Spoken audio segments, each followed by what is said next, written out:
Ya está grabando. Venga, yo os dejo con Sergio. Hasta luego. Cuando vaya a arrancar la presentación, tú me avisas y yo te la pantalla. Muy bien. Hola, muy buenos días a todos y todas. Soy Sergio Moreno. Soy asesor jurídico de Proserco Sociedad Cooperativa Andaluza, que somos una cooperativa que nos dedicamos al asesoramiento fiscal, laboral, contable y jurídico de todo tipo de entidades, pero estamos especializados en cooperativas. ¿Qué es lo que voy a intentar explicar durante el módulo? Pues un poquito el título tercero del reglamento relativo al registro de cooperativa, pero en relación a su organización, a su funcionamiento y a los procedimientos registrales de las sociedades cooperativas y sus actos. Entiendo que es una materia muy teórica, disculparme de antemano por la pesadez o que os voy a dar durante cerca de 2 horas.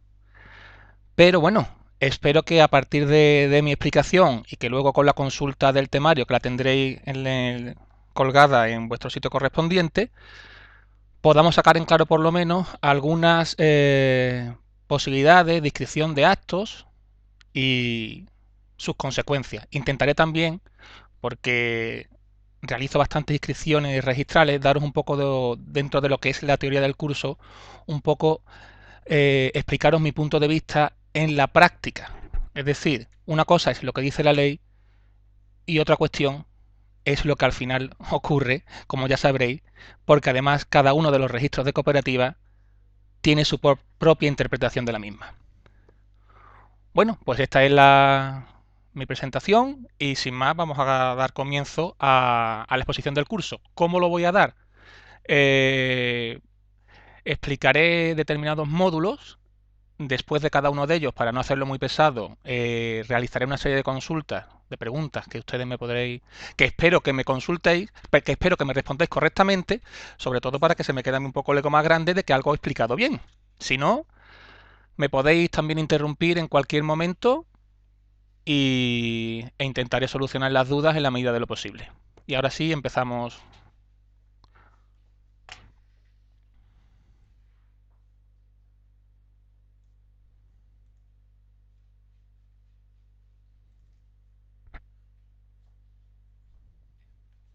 Muchas gracias.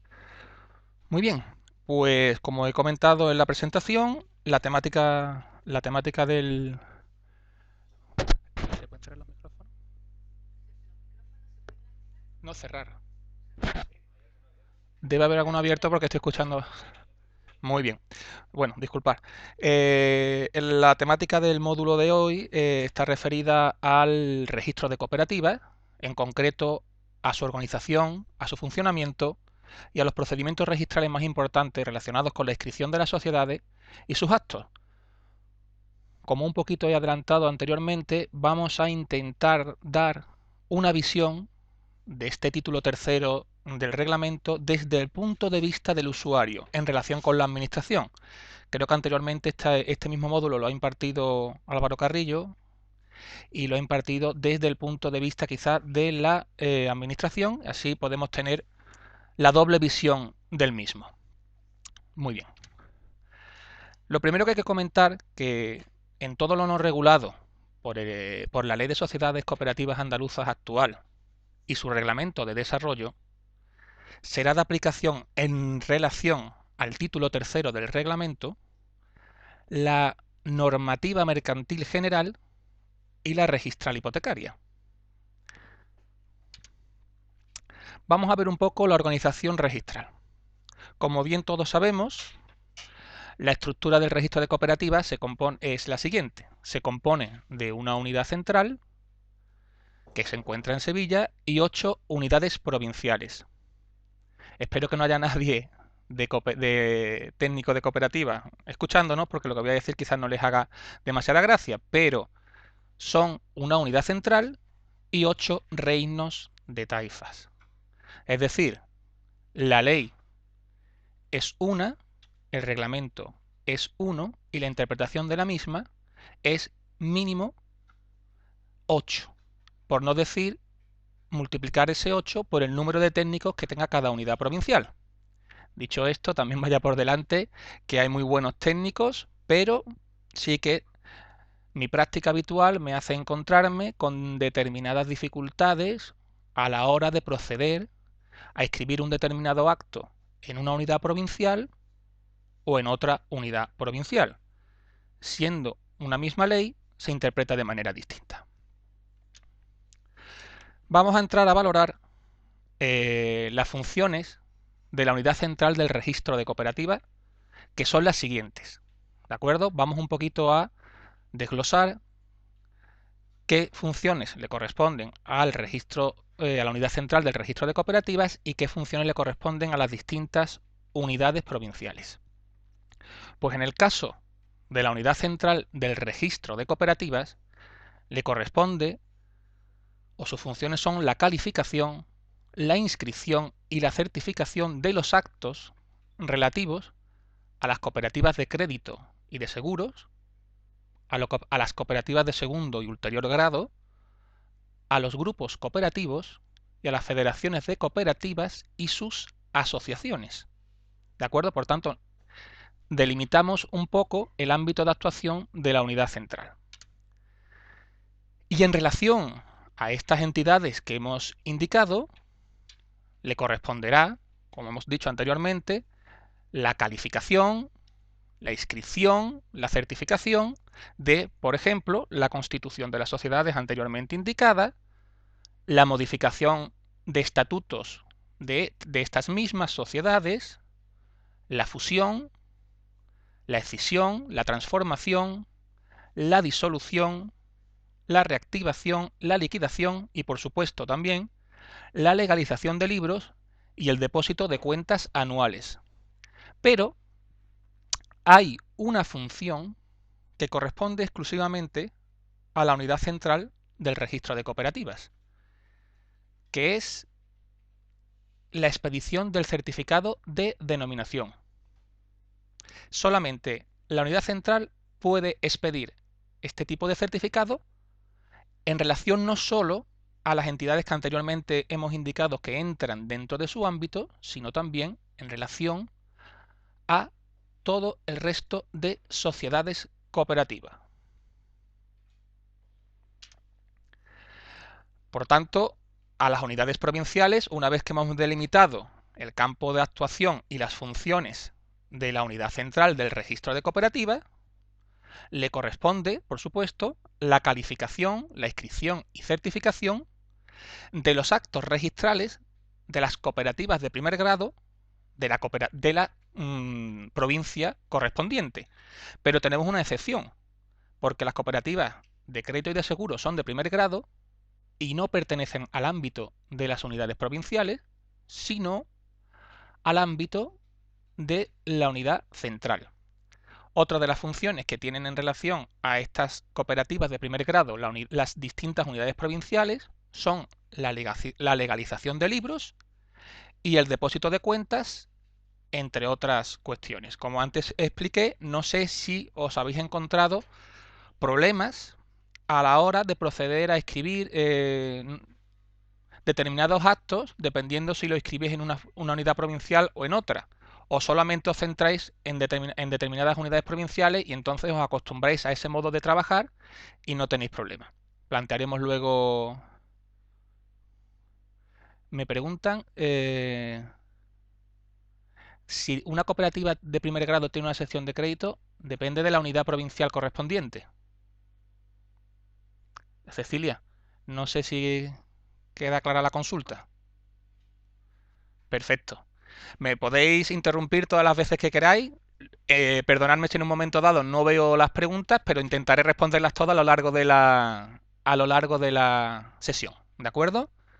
¿Alguna cuestión más en relación a las funciones tanto de la unidad provincial como de las unidades, perdón, de la unidad central como de las unidades provinciales?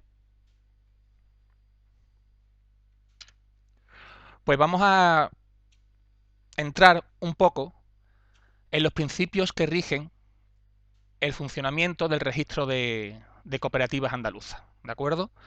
Varios de estos principios son novedad o están recogidos por primera vez con la normativa actual. Analizaremos un poquito por encima cada uno de los distintos principios.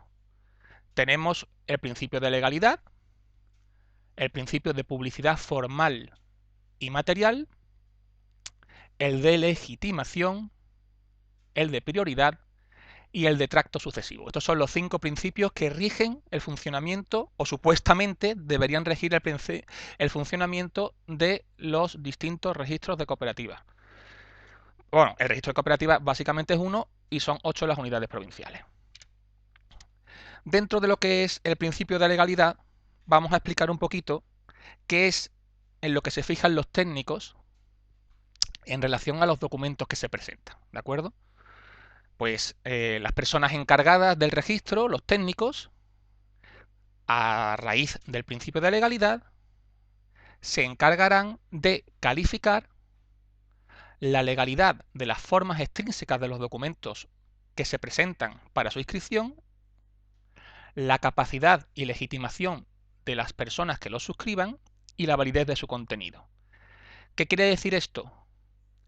Que las formas extrínsecas del documento, pues que se cumplan con la normativa exigida. Si un certificado tiene que estar, si un certificado de acta de Asamblea General, como veremos posteriormente, tiene que estar certificado si el órgano de administración es el Consejo Rector por el secretario con el visto bueno del presidente, pues calificarán que, por ejemplo, ese certificado esté suscrito por esas personas y que esas personas tengan capacidad. ¿Por qué? Porque a su vez están inscritas y que el contenido de ese certificado tenga validez, pero no entran a valorar el contenido en sí, sino la forma extrínseca.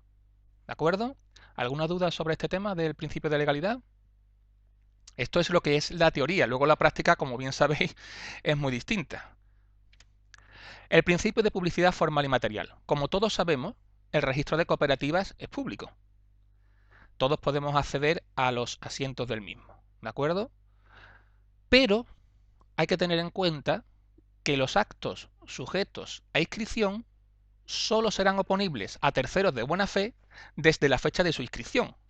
Por tanto, si nosotros tenemos o hemos realizado una modificación, por ejemplo, estatutaria de ampliación de capital, que luego posteriormente veremos qué tipo de inscripción es y cómo es el procedimiento de su inscripción, y no la presentamos o no está inscrita, nosotros, un tercero de buena fe, no podrá nunca se le podrá oponer que el capital social nuestro es A o es B. Será el que esté recogido o el que esté inscrito en el registro de cooperativa con independencia del acuerdo que nosotros tengamos en la mesa de nuestra oficina. Por otro lado, y esto es relativo a más que nada a procedimientos judiciales, se presume el conocimiento del contenido de los asientos del registro, es decir, sin que pueda alegarse su ignorancia. En el mundo jurídico se dice que la ignorancia de las leyes no exime de su cumplimiento, pues en el ámbito registral no se puede alegar el no conocimiento de lo que está escrito. El principio de legitimación. El contenido del registro, el contenido de los asientos del registro, se presume exacto y válido. Es decir, se da fe de lo que hay, es correcto. Pero ¿quién puede romper esa barrera? ¿Quién puede romper esa presunción? Pues esa presunción se puede romper por una declaración judicial en contra. El principio de prioridad. Este principio, que siempre debería haber regido, y me imagino que habrá sido así en la teoría, entra en vigor con el nuevo reglamento. Es el principio de prioridad. En él, cuando hay un acto inscrito en el registro, no podrá inscribirse ningún acto de igual o anterior fecha que sea opuesto o incompatible. Es decir, vamos a poner un ejemplo. Si nosotros tenemos un órgano de administración determinado nombrado, por ejemplo, que tengamos a persona administradora única con fecha de inscripción 15 de septiembre del 2015, no podremos certificar ningún certificado con fecha anterior a esa fecha de 15 de septiembre en la que, por ejemplo, certifique el secretario con el visto bueno del presidente, porque se está intentando inscribir un acto opuesto a uno que ya está inscrito. El cargo inscrito es el de persona administradora única. Y por último, vamos a ver el principio de tracto sucesivo, que también es una novedad de la normativa actual. El principio de tracto sucesivo lo que quiere mantener es un orden coherente en la inscripción de los actos. Es decir, para poder cesar un cargo, por ejemplo, del órgano de administración, primero ese cargo o ese miembro tendrá que estar inscrito. Si no, no procede su cese. ¿Vale? Es decir, un orden coherente en la inscripción de los actos. Hasta aquí se está entendiendo todo. Es muy pesado. Muchas gracias. Entiendo que es un tema un poquito demasiado técnico, muy poco filosófico. Muchas gracias. Muy poco filosófico y quizás cuando termine el temario me odiéis. Pero creo que es la única manera de reflejar un poquito el registro de cooperativas desde el punto de vista del usuario y sus distintos actos. Así que, ¿cosas peores aguantáis? Pues que Dios os coja confesado. Que Dios os coja confesado. Bueno, hasta aquí bien, pues vamos a ver el carácter constitutivo de las inscripciones. ¿Cuándo decimos que un acto, que la inscripción de un acto tiene carácter constitutivo? Pues la inscripción de un acto tiene carácter constitutivo significa que la inscripción de un acto tenga carácter constitutivo significa que ese acto no tiene validez hasta su inscripción registral, hasta que se produzca su inscripción registral. En el reglamento aparecen los distintos actos que tienen carácter constitutivo, ¿vale? Y es un numerus clausus, está cerrado, es decir, carácter constitutivo o la inscripción del acto tiene carácter constitutivo en relación a las constituciones de las sociedades cooperativas de todo su tipo, en todas sus tipologías, las modificaciones de estatutos, la fusión, escisión, transformaciones, tanto en sociedades como cooperativas, como en otro tipo de entidades, como de cooperativas en otro tipo de entidades, transmisión o cesión global del activo y del pasivo, y disolución y reactivación. Estos son los actos cuya inscripción tiene carácter constitutivo. La inscripción del resto de actos, por lo tanto, tiene carácter declarativo. Es decir, el acto tendría validez sin su inscripción, pero como hemos visto anteriormente y enlazamos con el principio de publicidad formal y material, no tendría eficacia frente a terceros mientras no se inscriba. ¿Alguien sabría ponerme un ejemplo de inscripción de carácter declarativo?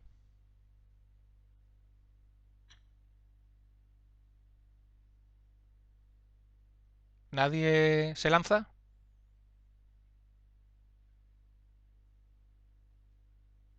Bueno, pues vamos a poner un ejemplo. Si estas tienen carácter constitutivo, por ejemplo, no se te ocurre. Bueno, pues por ejemplo, tendría carácter declarativo.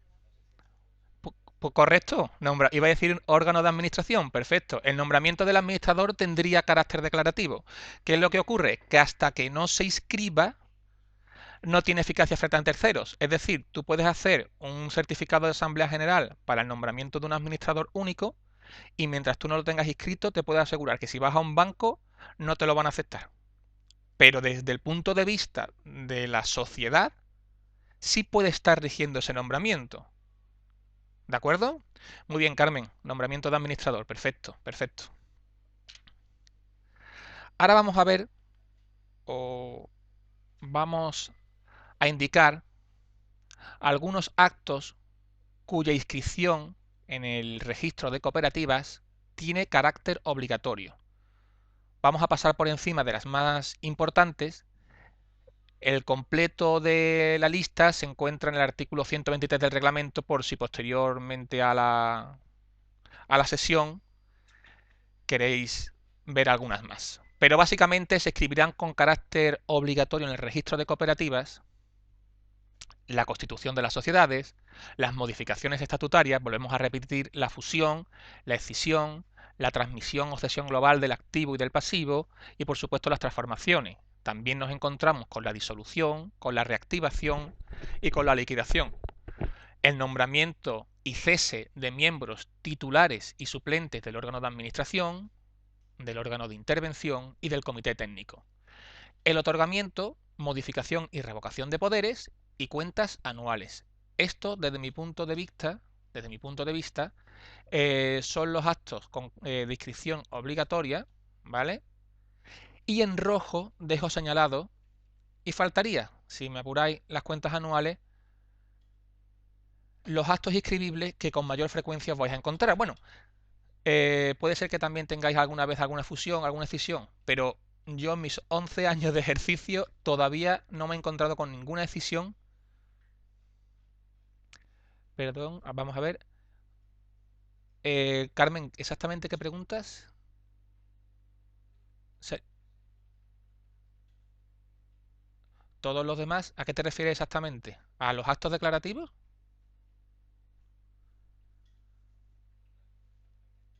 Sí, el nombramiento de administrador tiene carácter declarativo, pero en relación a todos los demás que no se engloban dentro del carácter constitutivo, sí, claro, pero yo pedía un ejemplo concreto. En este caso, el nombramiento de administrador es correcto.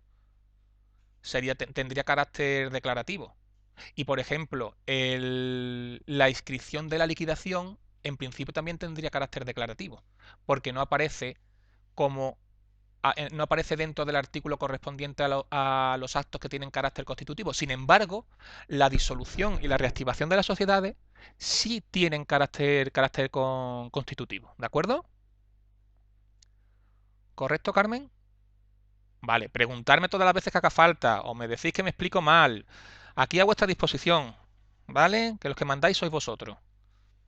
Bueno, pues hemos pasado por encima de los actos principales que os vais a encontrar cuya inscripción en el registro es obligatoria y ahora vamos a ver un poco cuáles son los títulos inscribibles, es decir, a través de qué título tenemos que presentar para su inscripción en el registro determinados actos. ¿Vale? Esto tiene importancia porque luego, dependiendo del tipo de acto, se presentará con un certificado u otro y cuando lo presentéis en el registro de cooperativas, dependiendo de si está bien o mal, os lo pueden calificar de manera desfavorable.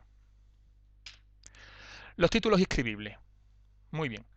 Bueno, pues en relación a los títulos inscribibles, los podéis encontrar... no.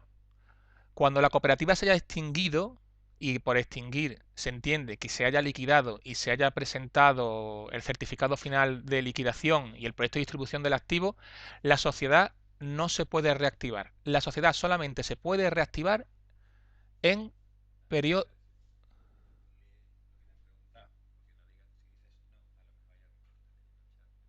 Vale, un momentito, pues efectivamente, me comentan que no todo el mundo tiene por qué estar leyendo el chat. Voy a hacer la pregunta. Voy a leer la pregunta que me hace José Francisco Sánchez. Me pregunta que si se puede reactivar una cooperativa que se haya extinguido. Una cooperativa que se haya extinguido, una cooperativa que se haya liquidado. Es que una cooperativa, vamos a ver, voy a responder primero a la de José Francisco y luego paso a Guillermo.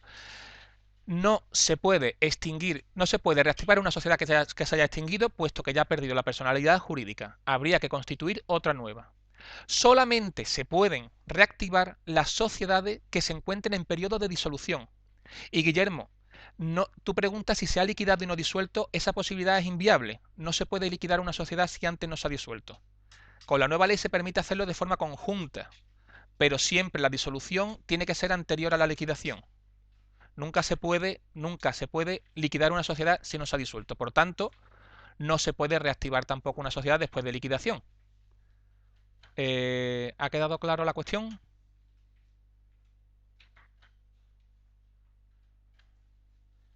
Es decir, el resumen de las dos preguntas es que solamente se puede reactivar una sociedad si estamos en periodo de disolución. Una vez que se ha procedido a la liquidación de la misma, la única opción que nos cabe es volver a pedir un certificado de denominación no coincidente y constituir una nueva sociedad.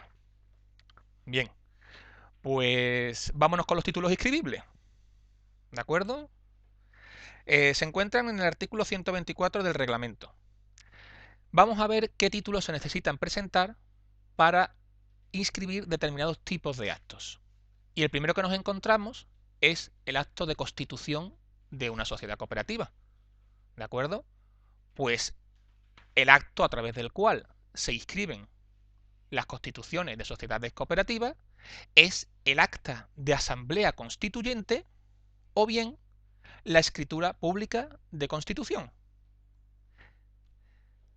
Fácil, simple, ¿de acuerdo? Teniendo en cuenta que luego explicaremos que no hace falta la elevación a público, excepto en determinados casos, para la constitución de sociedades cooperativas, pero bueno, es potestativa. Nada impide que lo puedas realizar que lo puedas realizar si es el deseo de la persona o de las personas promotoras. Ahora bien, vamos a ver una serie de actos, ¿de acuerdo?, que se tienen que inscribir mediante certificado de acta de Asamblea General que adoptó el acuerdo o mediante escritura que recoja dicho certificado. Y los... Pregunta José Francisco que si no sería más operativo registrar en el registro mercantil que en el registro de cooperativa. Bueno, no sé si más operativo, desde luego más caro te lo puedo asegurar, porque cada vez que presentamos un acto de inscripción en el registro mercantil, menos de 200 euros no cuesta. El plazo de inscripción es similar al del registro de cooperativas y supuestamente la validez es la misma. Lo que pasa es que hay un gran desconocimiento en relación al régimen cooperativo y muchas veces nos pensamos que el registro de cooperativas es poco menos que un puesto de chucherías en los cuales se lleva una documentación. ¿Cuánto se tarda en registrar las cooperativas? ¿En la teoría o en la práctica? Carmen pregunta que cuánto tiempo se tarda en registrar una cooperativa. En las dos, ¿no? En la práctica. Vale. Mira, depende un poco de la unidad provincial y si seguimos la vía de la constitución de sociedades cooperativas desde el punto de vista express, que es una novedad que luego veremos de esta nueva normativa, o si es una cooperativa que se constituye a través del método tradicional. Si es cooperativa express, el plazo de resolución del registro viene a ser 5 días hábiles. Yo todavía dudo de que se cumpla, pero no es un plazo muy largo. Y en relación al plazo de constitución o de inscripción de las cooperativas, de constitución de la cooperativa sin tomar la vía simplificada, aproximadamente entre 20 días y un mes para que estén calificadas, dependiendo de la unidad provincial y del momento en el que se presenten. Porque si, por ejemplo, presentamos la solicitud de inscripción en julio, que es cuando se presentan los depósitos de cuenta, y masificamos o colapsamos el registro de cooperativas, pues posiblemente el plazo de inscripción sea más. Pero luego veremos qué ocurre en la práctica, o mejor dicho, en la teoría, si el registro de cooperativas, que supuestamente tiene un plazo de un mes para resolver, no resuelve. ¿De acuerdo? Pero bueno, aproximadamente un mes. Lo que pasa es que si iniciamos la constitución de una cooperativa y por ello entendemos desde la solicitud de denominación no coincidente a la elaboración del acta de asamblea constituyente, más el cuerpo estatutario, el CIF provisional y el certificado bancario, más su inscripción, posiblemente podamos irnos a un plazo de un mes y medio aproximadamente. ¿de acuerdo? Para constituir una sociedad cooperativa. ¿Alguna duda sobre el registro mercantil, el registro de cooperativas y los plazos? Y lo que sí puedo asegurar que el registro mercantil, José Francisco,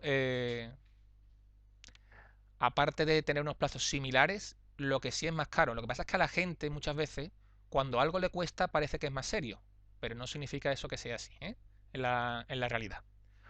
Bueno, volvemos a los títulos inscribibles, si no hay más preguntas de esta temática, a los cuales se inscriben mediante certificado de acta de Asamblea General que adoptó el acuerdo o potestativamente mediante la escritura pública que recoja dicho certificado. Estos títulos inscribibles son la modificación de estatutos, volvemos a repetir, fusión, escisión, transformación de sociedades cooperativas en otras entidades y de otras entidades en sociedades cooperativas, disolución, reactivación, liquidación, también es mediante certificado de acta de Asamblea General, y además de las cuentas anuales. Pero ahora vamos a ver un detalle que es interesante. El nombramiento, la renovación y el cese de los miembros, tanto titulares como suplentes del órgano de administración, el nombramiento del órgano de administración, de los titulares y suplentes, es mediante certificado de Asamblea General. Es que luego vamos a ver un nombramiento que es mediante certificado de acta del órgano de administración. Y ahora, dentro del apartado también títulos inscribibles, vamos a mencionar los actos más importantes que se inscriben mediante certificado del acta, que es lo que hablábamos hace un momento, del órgano de administración que adoptó el acuerdo o, si queremos, mediante escritura pública que recoja dicho certificado. Y en este caso hablamos del nombramiento y cese de los miembros o de los cargos, en este caso concreto, del Consejo Rector cuando esta posibilidad esté prevista estatutariamente. Es decir, para nombrar un órgano de administración, por ejemplo, Consejo Rector, haría falta un certificado de Asamblea General. Pero para nombrar los cargos dentro del mismo Consejo Rector, es decir, quien va a ocupar el cargo de presidente, de vicepresidente o secretario, que son los cargos mínimos que exige la actual ley y reglamento, si esta facultad está recogida estatutariamente, se podrá realizar mediante certificado del órgano que adoptó el acuerdo. También se realizan mediante certificado de acta del órgano de administración el nombramiento de las personas consejeras delegadas, lo que antiguamente eran consejeros delegados, y el otorgamiento, la modificación y la revocación de poderes. Estos tres actos, aparte de otros que podéis ver en el reglamento, pero estos son los más usuales y desde mi punto de vista de la práctica los más importantes, se tienen que aprobar mediante certificado de acta del órgano de administración. Entiendo, porque quizá ya he empezado un poquito dando por hecho algunos conocimientos, me imagino que seguro que sí, sabéis la diferencia fundamental entre Asamblea General y órgano de administración, ¿no? ¿La sabemos? ¿Quién compone la Asamblea General? ¿Alguien contesta? Todos los socios. Perfecto. ¿Y el órgano de administración? Todos los socios. Cecilia pregunta que en caso de elegir una cooperativa de administrador único en lugar de consejo rector, ¿se supone que es la Asamblea General quien lo nombra? Efectivamente. Es la Asamblea General quien nombra el administrador único o, por ejemplo, también si nombra a dos personas administradoras solidarias. Sí, Cecilia, sería mediante este acto, se inscribiría mediante certificado del acta de la Asamblea General que adoptó el acuerdo. Correcto, y por lo tanto es acta. El órgano de administración es elegido por la Asamblea General. Correcto también. Lo que pasa es que si la Asamblea General elige, por ejemplo, que el órgano de administración sea Consejo Rector, ¿de acuerdo? Y ahora, si estatutariamente se recoge la posibilidad, Mari Carmen, si estatutariamente se recoge esta posibilidad, el propio Consejo Rector, mediante un certificado de acta de su reunión, puede nombrar a los cargos a las personas que ocupen los cargos de ese consejo rector, pero que el órgano de administración sea el consejo rector es elegido por la Asamblea General. ¿Queda claro, Mari Carmen? Antes me habéis comentado... Sí, perfecto, sin problema. Antes me habéis comentado que la Asamblea General está constituida por todos los socios. ¿Y el órgano de administración? ¿Por quién está, por quién está constituido?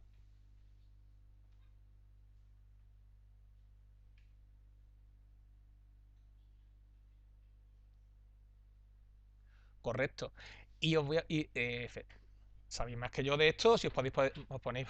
Según se determine, ¿qué quiere decir, Nieve? Correcto.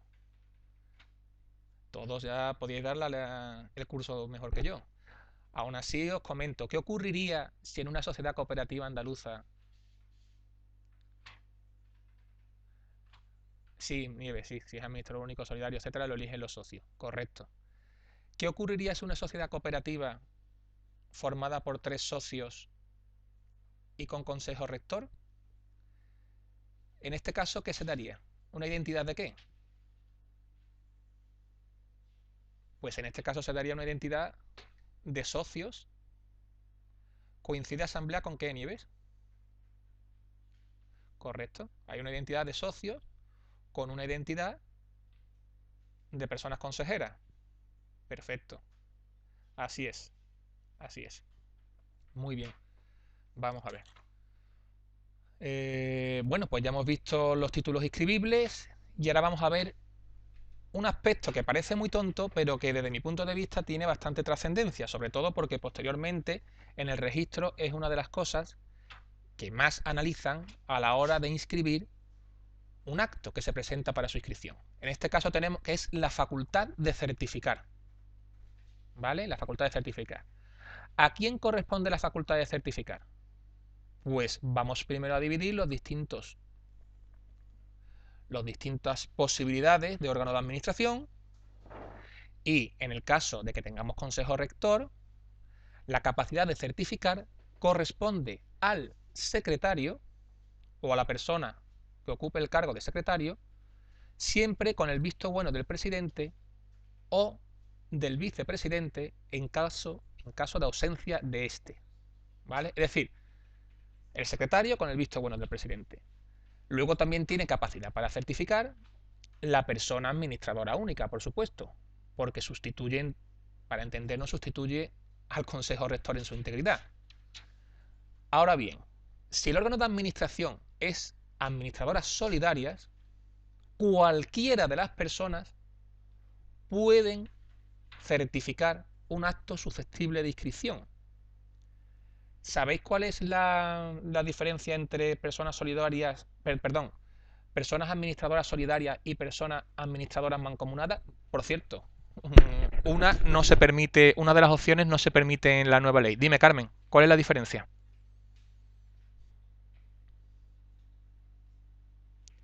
¿Cuál es la diferencia? Correcto, Cecilia, deben firmar todos, si fuesen mancomunados, deberían firmar todos, y en el solidario pueden actuar independientemente, efectivamente. Carmen, perfecto. Todas, fenomenal. Cecilia, Nieves y Carmen, perfecto.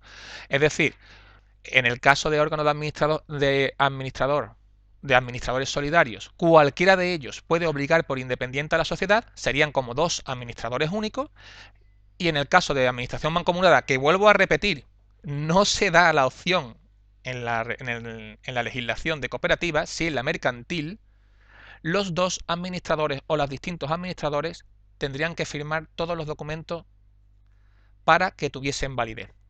Y también tienen capacidad para certificar, por supuesto, las personas liquidadoras. ¿Cuándo? Pues cuando se realiza o se inscribe. Carmen, ¿qué parte quieres que repita exactamente? ¿La diferencia entre mancomunado y solidario?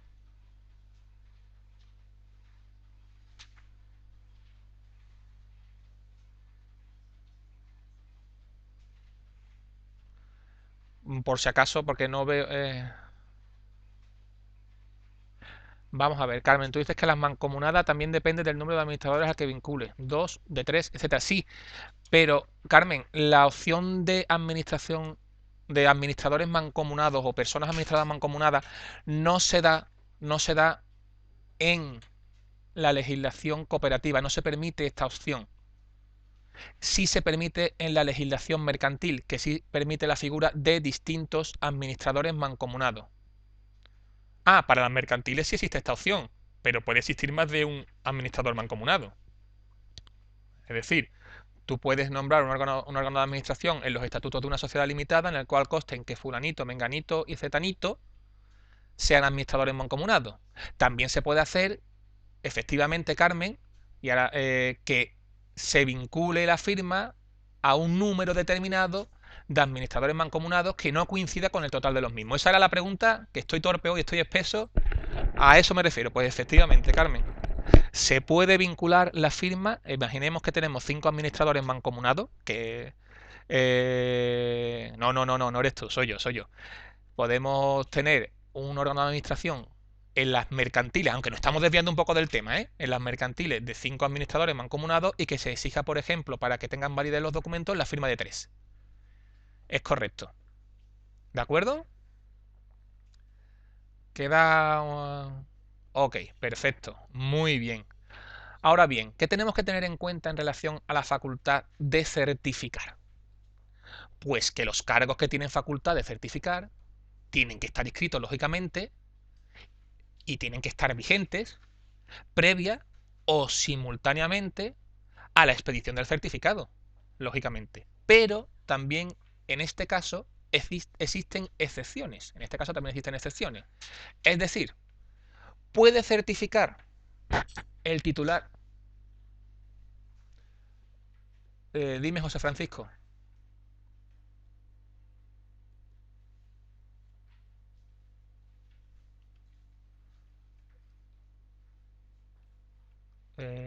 Bueno, ahora cuando puedas, cuando lea la cuestión, te contesto.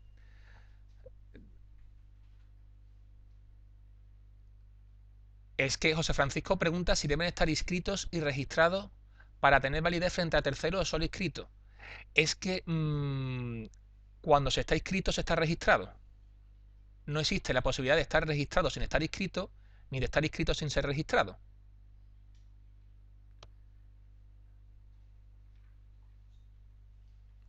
Las personas liquidadoras no tienen por qué ser miembros del Consejo Rector o del órgano de administración, María Dolores. Preguntan que si serían que quiénes serían las personas liquidadoras, si miembros del Consejo Rector. No, puede ser cualquier persona socia, no hay ningún problema. Incluso se puede elegir hasta personas externas, hasta un tercero externo para ser liquidador en determinados supuestos.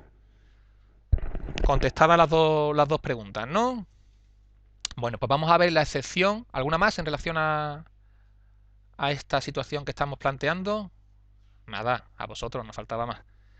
Vamos a hablar un poco, o vamos a establecer, hemos hablado anteriormente de los cargos que tienen capacidad para certificar y que hemos establecido que el cargo debe estar inscrito vigente, o debe estar inscrito y estar vigente en el momento de la inscripción, de la expedición del certificado o previamente. Pero hay una excepción, es decir, se permite también certificar al titular de un cargo social no inscrito con capacidad para certificar, siempre que en el certificado medie el consentimiento del anterior titular de dicho cargo.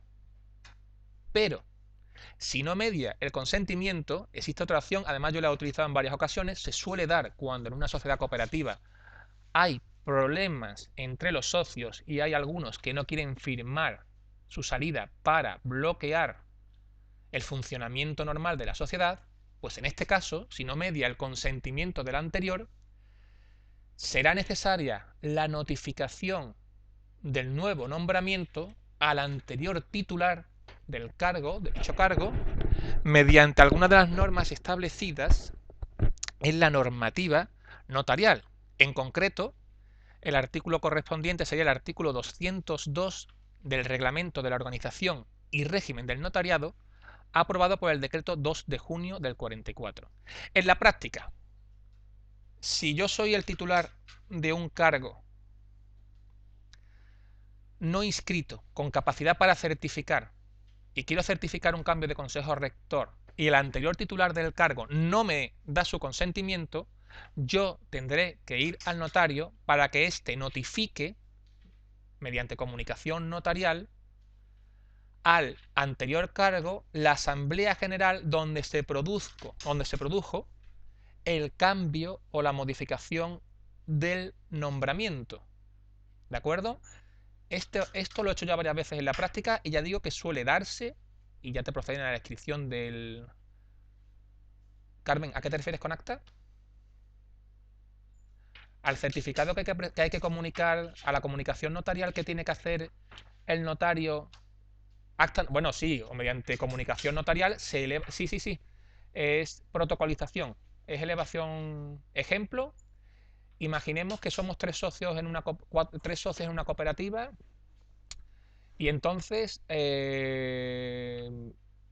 tenemos, vamos a ver, vamos a responder primero.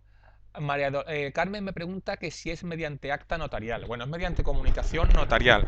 Se protocoliza, para entendernos, se protocoliza la comunicación y entonces nosotros tendremos que presentar en el registro de cooperativas, además del certificado de modificación de cargos correspondiente, que en este caso del órgano de administración, por ejemplo, que sería un acta de asamblea general, tiene que ir también recogido en papel timbrado. Bueno, el papel timbrado es que lo pone directamente la notaría, lógicamente, Carmen, pero un momentito. Presentaríamos la escritura en la cual, o el protocolo en el cual el notario ha intentado o ha comunicado en el domicilio social que conste en el libro de registro de socios al socio anterior, al socio que tiene un cargo que lo hemos cesado pero que no quiere firmar su consentimiento, para que rompamos el bloqueo que puede tener la cooperativa si, por ejemplo, al titular no inscribiésemos los nuevos cargos. ¿Vale? Entonces, es correcto, Cecilia. Pregunta que si esta excepción es siempre que no esté inscrito. Es decir, cuando tenemos un consejo rector y ahora pasamos a otro consejo rector, si yo soy el secretario del nuevo consejo rector, tenemos dos opciones. Que yo certifique, pero me dé su consentimiento. Que ahora mismo contesto las preguntas. Se le dé su consentimiento, que me dé consentimiento el secretario anterior, o bien que yo vaya al notario y le diga al notario, comunica que ha habido una asamblea general en la cual se ha producido una renovación de cargos, yo paso a ser el secretario entrante y comunicarle al secretario saliente que ya ha dejado de ocupar el cargo. Y si se notifica en el domicilio social que conste, se da por válida dicha comunicación. ¿De acuerdo, Cecilia? En cuanto a Carmen, que papel timbrado, sí sería mediante papel timbrado, pero vamos, papel timbrado en el sentido de que sería mediante folios notariales. Dice María Dolores que se le notifica, pero no se le puede obligar, ¿no? Es que no se le tiene que obligar. Una vez que la Asamblea General ha adoptado el acuerdo de modificación de cargo, María Dolores, no es que se le pueda obligar, es que simplemente se le comunica que ya no ocupa el cargo directamente. No se le da la opción de ocuparlo. La Asamblea General, que es el órgano soberano de la sociedad, dice o establece. Ah, perfecto. Pues entonces no me enrollo más, que si no me vais a decir que soy un pesado. Perfecto, María Dolores, muchas gracias. Bien, aquí pongo un ejemplo de consentimiento prestado por el cargo saliente que tiene que aparecer en los certificados, por ejemplo, de renovación de cargo. Pues, por ejemplo, al final del certificado estableceríamos la coletilla que aparece en el PowerPoint, consentimiento conforme según el artículo tal del Real Decreto que aprueba el reglamento de desarrollo de la ley de cooperativas, tendría que ponerse el nombre. Estamos hablando aquí de consejo rector, ¿de acuerdo? Si fuese administrador único, pues sería el administrador único saliente. Pondríamos el nombre del presidente, su NIF, y tiene que firmarlo. Exactamente igual con el secretario, para que tenga validez el nuevo nombramiento. ¿Entendido el ejemplo de consentimiento prestado por cargo saliente? Esta temática suele dar problemas a la hora de inscripción de los certificados, ¿eh? Porque la gente presenta los certificados sin el consentimiento del saliente, cargos que no están inscritos. Bueno, pues aquí tenéis recogido y luego podéis ver con mayor concreción las personas que tienen realmente facultad para certificar los acuerdos y cómo tendría que hacerse esa expedición. Vamos a entrar en el contenido de los certificados y dentro del contenido de los certificados vamos a dividir la materia en contenido del certificado de acta de Asamblea General y contenido del certificado de acta del órgano de administración o de las personas liquidadoras. ¿De acuerdo? El contenido mínimo del acta de Asamblea General es el que vamos a ver a continuación.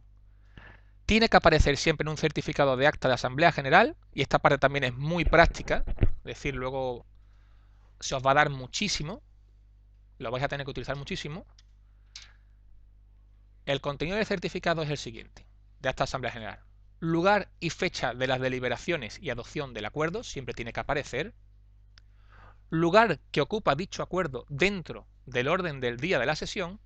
El número de personas socias, y en su caso inversoras, asistentes, tanto presentes como representadas. La expresión de si se celebra la Asamblea General en primera o en segunda convocatoria. El resultado de las votaciones.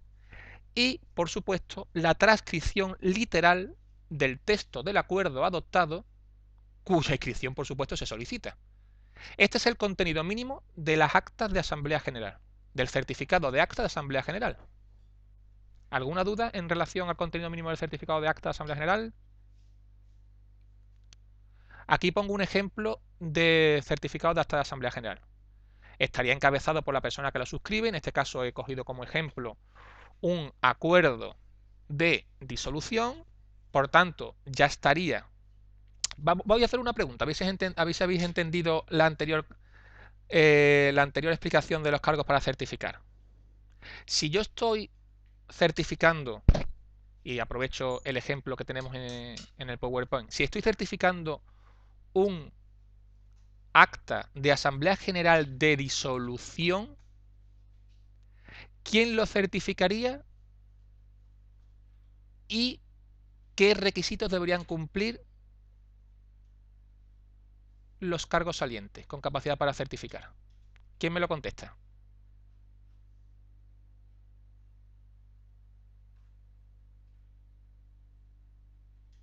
¿Quién lo certificaría? Os doy la pista en el PowerPoint, ¿eh?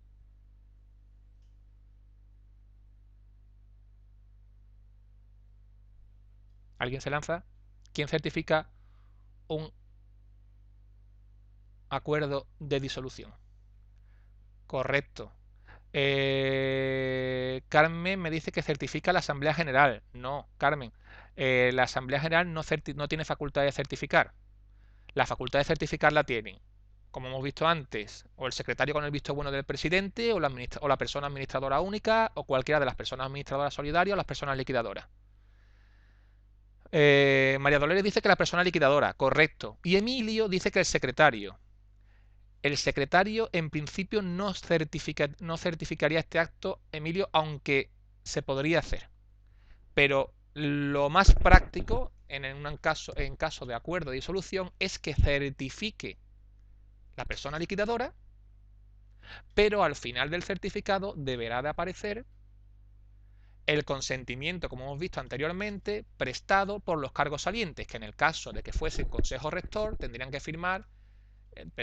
prestar el consentimiento tanto el presidente como el secretario saliente.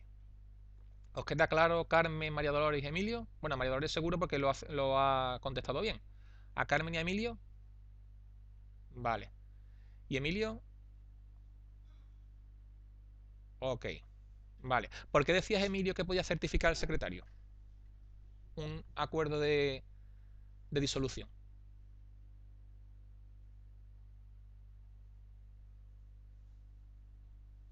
Bueno, entiendo que porque el consejo cuando el consejo rector, correcto, en las cooperativas, pero hemos visto anteriormente que también tiene facultad Emilio de certificar, aparte del secretario, con el visto bueno del presidente las personas liquidadoras. Y en este caso estamos en un caso, valga la redundancia, de acuerdo de disolución.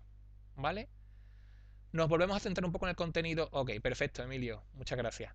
En relación al contenido de los certificados de esta Asamblea General, que antes hemos visto teóricamente cuál es el contenido mínimo, vemos un poquito, y aquí os pongo un ejemplo para que analicéis cómo se da en la práctica.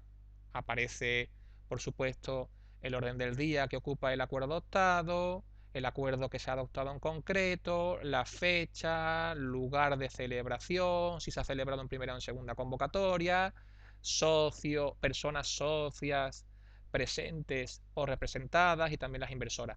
Todos esos apartados que hemos visto que deben aparecer como contenido mínimo en un certificado de esta Asamblea General los tenemos recogidos en este ejemplo que os pongo. ¿De acuerdo? ¿Alguna duda en relación a este tema? Pues pasamos. Ahora vamos a ver el contenido mínimo, y sé que esto es un rollo, llevamos ya cerca de una hora explicando demasiadas cuestiones técnicas, pero bueno, es el curso que me ha tocado a mí. Siento daros la matraca. Vamos a ver el contenido del certificado de actas de órganos de administración o de las personas liquidadoras, que es un contenido más pequeño que el que tiene el certificado de acta de Asamblea General.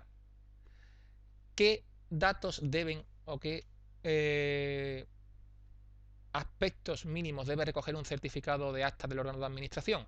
Pues lugar, fecha o fecha de las deliberaciones y adopción de acuerdos, resultado de las votaciones en caso de órgano colegiado, por ejemplo, en el caso de que existiese consejo rector, porque si estamos hablando de administrador único, no tendría sentido el resultado de las votaciones, y también, por supuesto, la transcripción literal del texto del acuerdo cuya inscripción se solicita. En relación a las modificaciones estatutarias, voy a plantearos una cuestión práctica y que os recomiendo, que es que se haga constar, que se refleje en el certificado que se apruebe la modificación estatutaria, la redacción tanto de los artículos nuevos, los que se añaden, como la redacción de los artículos que se derogan o se sustituyen. Esto en la práctica va a posibilitar que el registro de cooperativas no pueda echaros para atrás una calificación de modificación o una solicitud de inscripción de modificación estatutaria porque no aparezcan recogidos, que algunas veces ocurre, los artículos o el texto de los artículos que se derogan o se sustituyen.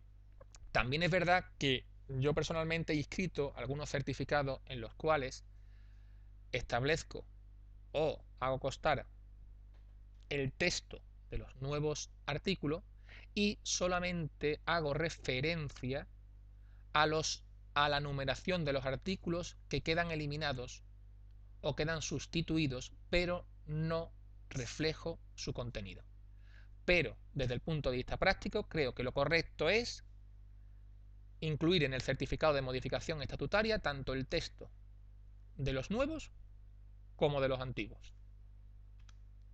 Y aquí pongo un ejemplo de certificado en el cual modificamos un artículo, en concreto el del domicilio, y establecemos la redacción del anterior e indicamos cómo quedaría. Lógicamente, cuando vamos a realizar una modificación o una adaptación estatutaria a la nueva ley, que luego esperemos que dé tiempo a que podamos analizarla, pues entonces no veo operativo poner un cuerpo estatutario completo y redactar un cuerpo estatutario completo también que se va a eliminar. ¿De acuerdo? Pero cuando estamos hablando de pocos artículos, lo más correcto a la hora de que nos inscriban es poner la redacción de los dos. ¿Alguna duda en relación a la modificación de estatutos dentro de los certificados? Y ahora vamos a ver qué personas están facultadas para elevar a público o para elevar a escritura pública los acuerdos sociales. ¿Vale? ¿Quiénes son? Pues están facultados per se las personas con capacidad para certificar, que anteriormente ya la hemos visto, que son el secretario en caso de consejo rector, la persona administradora única, la persona o las personas administradoras, las dos personas administradoras solidarias y las personas liquidadoras. También está facultado para elevar a escritura pública un acuerdo el o la persona que ocupe el cargo de presidente de la sociedad y también cualquier miembro del órgano de administración siempre que esté facultado en los estatutos o que haya sido facultado en la propia reunión donde se hayan adoptado los acuerdos que se quieren elevar a público. ¿Vale? Estas serían las personas que estén facultadas para elevar los acuerdos a público. Ahora se da menos, porque la nueva ley te permite que no se tenga que elevar a público los actos, excepto algunas excepciones que posteriormente veremos, pero con la anterior reglamentación era importante esta materia porque muchas veces elevaba a público, por ejemplo, una persona que no estaba facultada para ello, echaban o calificaban con defectos la inscripción y encima tenías que gastarte el dinero otra vez en la notaría para subsanar el error. Por tanto, aunque parezca que no, tiene su trascendencia. Muy bien. Llegado a este punto, tenía una serie de cuestiones que realizaros, pero voy a reducirlo un poquito porque no vamos tan bien de tiempo como pensaba. Pero sí me gustaría haceros algunas preguntas de lo que hemos visto hasta el momento para ver si me he explicado bien, ¿de acuerdo? Y vamos a hacer la siguiente pregunta que me interesa. ¿Qué significa que un acto tiene carácter constitutivo? Vamos a recordar un poquito el principio, lo que empezamos a ver a las 9 de la mañana. ¿Quién me dice qué significa que un acto tiene carácter constitutivo?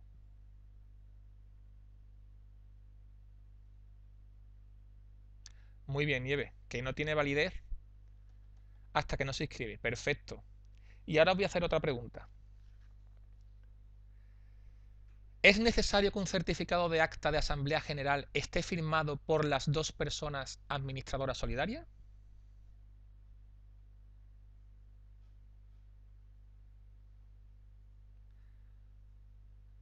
Carmen dice que no, y es correcto. Nieve dice que sí, y es incorrecto. Es suficiente, y María Dolores dice que no, y Nieve ya se ha dado cuenta de que no hace falta. Eso es, efectivamente, ya te acuerdas. Con las personas administradoras. Es que yo estoy haciendo preguntas trampas para cogeros si me estáis atendiendo, pero sé que lo sabéis. Cualquiera de las personas administradoras solidarias puede obligar por independiente a la sociedad. ¿De acuerdo? Y ahora, debe aparecer, debe aparecer como contenido mínimo de un certificado de acta de Asamblea General si ésta se ha celebrado en primera o en segunda convocatoria. Estamos hablando de acta de Asamblea General.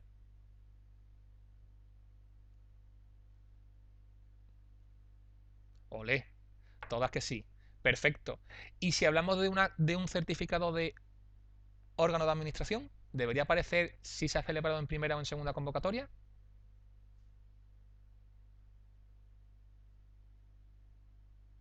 Ya sabemos que si es Asamblea General, sí, pero si es certificado de... Carmen dice que si es un certificado, el contenido de un certificado de órgano de administración dice que sí tendría que tener. Y José Francisco dice que no. Carmen retoma postura hacia el no y tanto José Francisco como Carmen tienen razón. No es necesario o no se tiene que incluir dentro del contenido de un certificado de órgano de administración el indicar si se ha celebrado en primera o en segunda convocatoria. Por ejemplo, y os voy a hacer una última pregunta.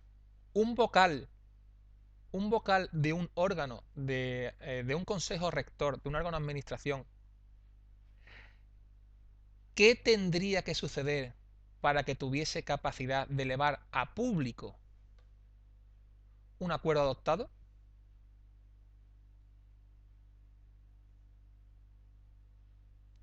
¿Quién se lanza? Un vocal del consejo rector. José Francisco dice que está autorizado por el presidente y Nieves que le faculten en el acto donde se acuerda. Está facultado en esa reunión, dice Carmen. Si lo autoriza el consejo. Bien, mira, pues efectivamente existe la opción. que haya sido facultado en la reunión donde se toma el acuerdo. Correcto, María Dolores.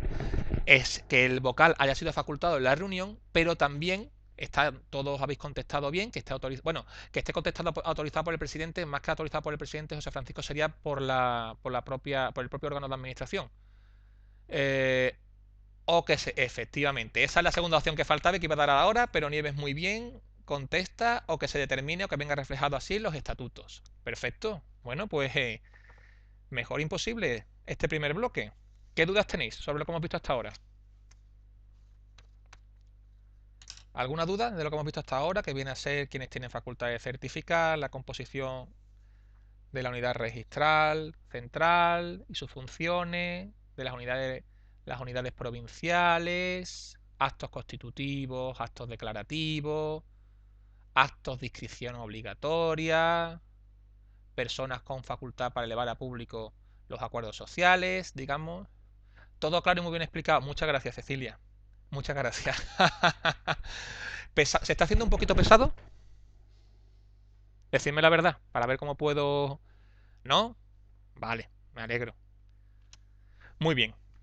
Vamos a entrar en un tema que con la nueva reglamentación, desde mi punto de vista, es muy, muy, muy importante, que es el famoso tramitador telemático. No a pesar de la temática, que es un rollo, ¿a que sí? Es un rollo porque es muy práctica, pero luego, cuando tengáis que realizar determinados actos de cooperativa, si os vais a la exposición que os dejaré colgada en la nube, os va a servir de mucho porque os estoy dando mi humilde experiencia en relación a la inscripción de actos y os va a valer de mucho. Espero por lo menos que os valga de mucho. De todas maneras, además, luego os dejaré mi dirección para que podáis consultar cualquier duda que tengáis en relación a la temática de cooperativa, bueno, cualquier otro tipo de temática. Tiene usted razón. Alejandro, tiene usted toda la razón del mundo. Se lo añadiremos luego. Lo voy a apuntar.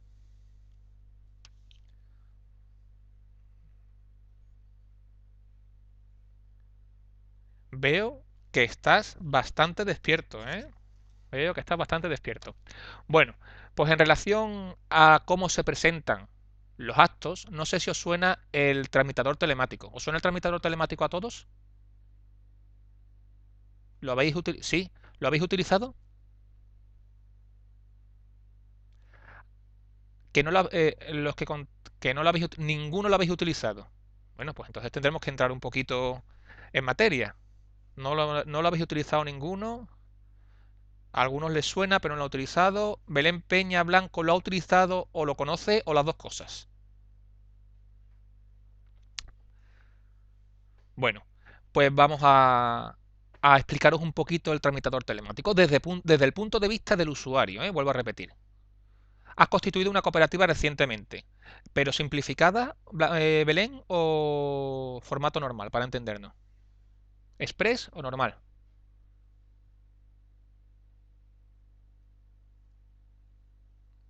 Mientras Belén contesta, vamos, normal, ok.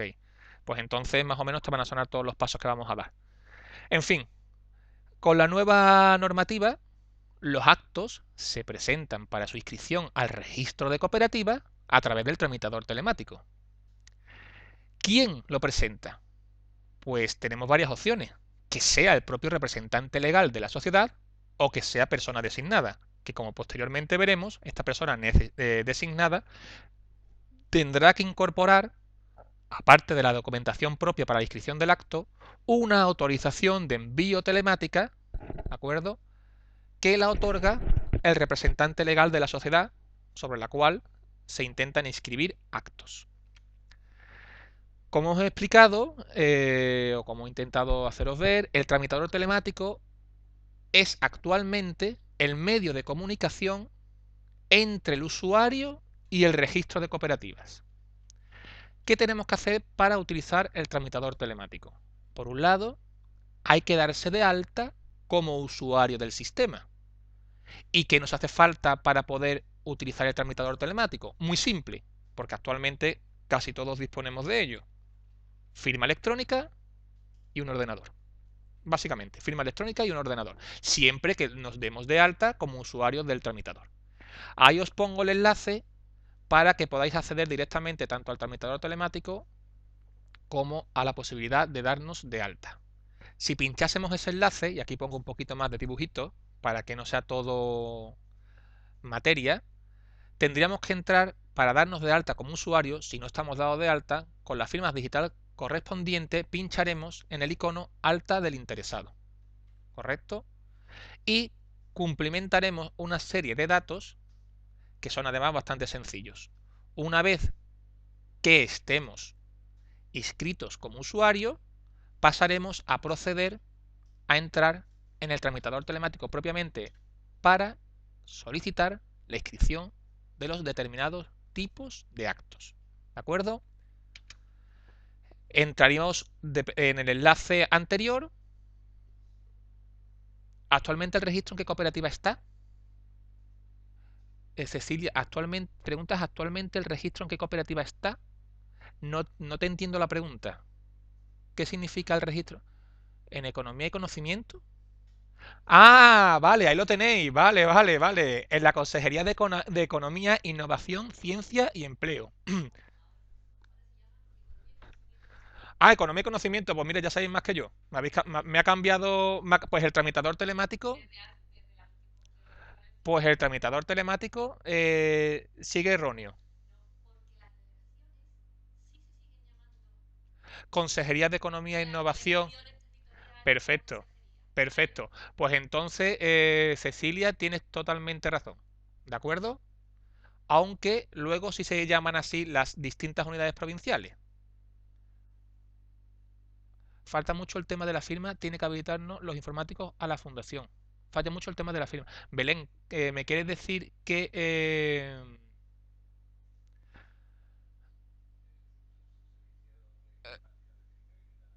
Vale, vale, vale. Temas de Java. Sí, normalmente Belén, cada cierto tiempo hay que adaptarse al Java y además el tramitador telemático, lo digo yo que lo he sufrido desde el principio con muchísimas inscripciones, es una auténtica tortura porque es raro el día que no falle. No me estará escuchando ningún técnico, ¿no? De, del tramitador telemático, porque desde como estemos ante alguno, tengo claro que algún navegador en especial. No, yo lo utilizo por el Internet Explorer y me va sin ningún tipo de problema. Pregunta a Cecilia si hay algún navegador en especial. Internet Explorer también, el Chrome también, pero yo por ejemplo utilizo el Internet Explorer. Cualquiera de los dos es válido. Lo que sí que es verdad que continuamente hay que realizar actualizaciones de Java y además muchas veces, aunque cada vez menos, también vamos a romper una lanza a favor del famoso tramitador telemático, aunque cada vez menos, se queda colgado el tramitador. Pero bueno, sí que es verdad que ha supuesto, desde mi punto de vista, un gran ahorro de tiempo, porque antes tenías que desplazarte hacia el registro correspondiente para presentar en formato papel los documentos, luego los tenían que calificar, te los tenían que mandar por correo postal, que actualmente también se puede, pero bueno, ya sería elección del interesado. Entraríamos con certificado dentro de la opción tramitador telemático. Luego marcaríamos la opción registro de sociedades cooperativas, pincharíamos el iconito de entrar y abriríamos una nueva solicitud. En el caso que, por ejemplo, abrimos una nueva solicitud, se abriría una pantalla en la cual aparecerán unos determinados datos que tendremos que cumplimentar y tendremos que señalar mediante una cruz el acto o actos que pretendamos inscribir y posteriormente anexaremos los documentos que sean necesarios dependiendo del tipo de acto cuya inscripción solicitemos. Ahora, hasta aquí dudas sobre el tramitador telemático. Hasta aquí. ¿Tenemos alguna? Muy bien. Perfecto. Luego os digo, cuando lo vayáis a utilizar en concreto, os voy a dar mis datos de contacto por si en el momento que lo vayáis a utilizar necesitáis un asesoramiento preciso y en el momento a vuestra disposición. ¿De acuerdo? Vamos a ver los documentos que hay que presentar como regla general, ¿vale? Para la inscripción de los actos. Ya hemos visto. Cecilia pregunta que cómo se justifica que es persona designada. Pues ahora mismo lo íbamos a ver. En la pantalla veréis que el segundo documento que siempre se tiene que presentar, no siempre, es decir, que se tiene que presentar cuando se presente por persona designada, es la autorización de envío telemático, Cecilia. Es decir, un documento en el cual el representante legal de la sociedad que vaya a inscribir un acto te autoriza a ti, por ejemplo, como asesor, para que presentes documentos y solicites la inscripción de un determinado acto en nombre de la sociedad. ¿Vale? Ese sería el documento que necesitaría presentar para inscribir una persona designada actos propios de una cooperativa que no es suya. ¿Correcto, no, Cecilia? Entendido. Muy bien. Bueno, pues como regla general para presentar la inscripción de un acto, se tienen que presentar los siguientes documentos. Por supuesto, la solicitud de inscripción, que como ya hemos explicado, es a través del tramitador telemático. La autorización del envío telemático siempre que fuera necesaria, como acabamos de ver. Por supuesto, un ejemplar del título inscribible. Un ejemplar del título inscribible que, como ya sabemos, puede ser el acta de asamblea constituyente, puede ser un certificado de asamblea general de modificación de estatuto, o puede ser, por ejemplo, un certificado de acta de órgano de administración de otorgamiento de poderes, por ejemplo. Y también, como regla general, siempre tendremos que presentar para la inscripción de un acto, cuando sea exigible, por supuesto, el famoso modelo 600, impuesto de transmisiones patrimoniales y actos jurídicos documentados. Aunque en el tramitador telemático se posibilita autorizar a la consejería para que pueda comprobar ella directamente los datos de la autoliquidación, no teniendo que presentar el modelo 600. Pero bueno, en la práctica normalmente lo que se hace es presentar el modelo 600 para que la inscripción de los actos sea más rápida, porque si no, se pierde un plazo de tiempo en que la administración pueda comprobar la autoliquidación realizada. Mi consejo es que siempre que podáis presentéis el impuesto de transmisiones patrimoniales y actos jurídicos documentados, siempre que sea preceptivo, lógicamente, que ahora veremos más adelante cuándo es preceptivo y cuándo no es preceptivo. Plazos para solicitar la inscripción de los actos. Pues los plazos son los siguientes. Como regla general, un mes desde la adopción del acuerdo. Y en el supuesto de que elevemos a público los acuerdos, que como sabéis, por regla general es potestativo, excepto en determinados casos, 2 meses desde la adopción del acuerdo. En la práctica, ¿qué suele ocurrir? Que realmente, casi siempre, se realizan inscripciones fuera de plazo y las distintas unidades provinciales, y en concreto la de Sevilla, no suele poner pegas a la inscripción de actos fuera de plazo. Pero bueno, quedaros con estas dos cifras. Un mes para solicitar la inscripción de un acto como regla general, 2 meses cuando le vemos a público. ¿De acuerdo? ¿Qué pasa si una vez que nosotros presentamos un acto a su inscripción, el registro de cooperativas aprecia defectos o bien en la solicitud de inscripción o bien en la documentación presentada, defectos o ausencias de documentos? Pues que se concede un plazo de 10 días hábiles para subsanar. Si no procedemos a subsanar en ese plazo, se nos tiene por desistidos en la petición. Recibiremos vía telemática resolución desestimando la inscripción y ya para proceder a escribir el mismo acto tendremos que aperturar un nuevo expediente.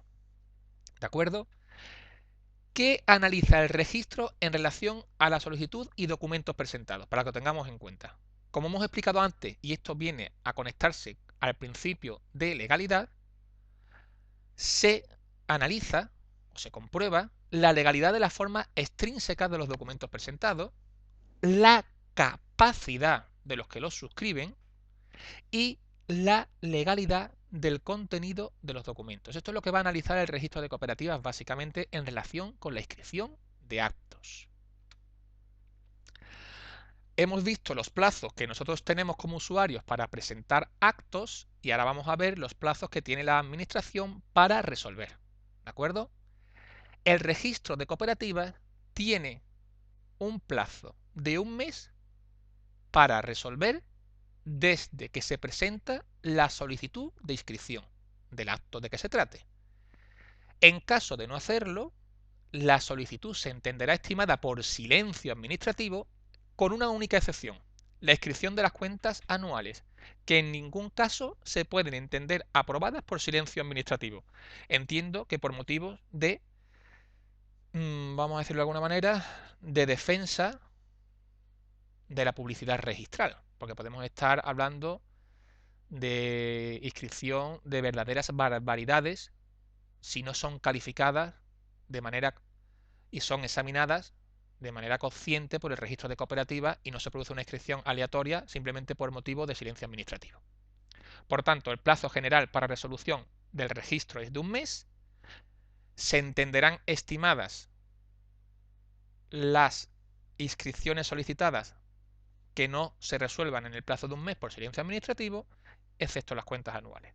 Y existe además la posibilidad, con la nueva ley, de constitución de sociedades cooperativas express, que me imagino que os sonará, en el que el plazo de resolución no es el plazo general de un mes, sino que es el de 5 días. Pero este tipo de cooperativas solo se da en principio para las cooperativas de trabajo actualmente, las de servicios y las de consumo. Ahora bien, una vez estamos viendo un poco, estamos desmenuzando cómo sé qué es el tramitador telemático, cómo se presenta la inscripción de los actos, qué plazo tenemos para presentar los actos, qué plazo tenemos para que el registro de cooperativas resuelva sobre la inscripción y qué ocurre cuando se inscribe el acto. Pues cuando se inscribe el acto, el registro remitirá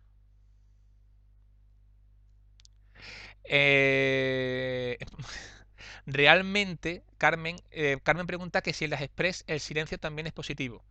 Yo entiendo que en una constitución, aunque la ley establece que el silencio es positivo, en este caso, excepto en los depósitos de cuenta, aunque en la ley se establezca que sí, es decir, estarían constituidas por silencio administrativo, en la práctica no serviría de nada, porque si tú vas con un cuerpo estatutario y con un certificado de esta Asamblea General, el cual no está inscrito por el registro de cooperativa, no te va a servir de nada, Carmen, en ninguna administración ni ante ningún tipo de organismo. ¿De acuerdo? Por tanto, aunque sí realmente la ley te indica que es así, la práctica nos dice que, sintiéndolo mucho, incluso cuando no se cumplen los plazos, hay que esperar a la resolución del registro. ¿Por qué? Porque si no, luego no le vamos a poder dar eficacia por lo menos desde el punto de vista formal frente a terceros. ¿Vale? Bueno, pues una vez realizada la inscripción, el registro remitirá al interesado resolución favorable de la misma a través del tramitador telemático si él lo elige o mediante notificación postal. Normalmente, ya que hemos conseguido tener un tramitador telemático que parece que funciona, aunque al principio a pedales, pero parece que va funcionando, lo cómodo es que solicitéis siempre que que la resolución favorable se emita o se remita por notificación telemática, que es mucho más cómoda, os aparecerá a vosotros. Y ahora vamos a ver un poquito cómo se solicitaría, ¿veis? Tendríamos que, esto sería una pantalla de solicitud de inscripción en la que, aparte de cumplimentar el acto que viene arriba y los datos de la persona designada, tendríamos que elegir el tipo de notificación que queremos en relación a las resoluciones, ¿de acuerdo? Aquí tenéis un enlace para obtener resoluciones telemáticas. Vamos a verlas un poquito por encima. Pinchando ese enlace, entraríamos en esta página, en esta pantalla. Tendríamos que pinchar en acceso con certificado digital. Ya sabemos quién nos hemos dado de alta, es decir, todo lo que hemos explicado anteriormente en relación al registro telemático, al tramitador telemático. Pincharíamos en el marco superior izquierdo, el apartado Consejería de Economía, Innovación, Ciencia y Empleo, ahí aparece un numerito que es un 0, pero vosotros tendríais, por ejemplo, un número que podría ser 3, 4, que dependiendo del número de resoluciones que tengáis pendiente de leer, pincharíais, entraríais en las resoluciones, que pueden ser o bien resolución favorable, resolución de desistimiento, como hemos visto anteriormente, porque transcurran 10 días sin que se produzca o se subsanen los defectos apreciados por el registro, o también podríamos encontrarnos ante un requerimiento de mejora.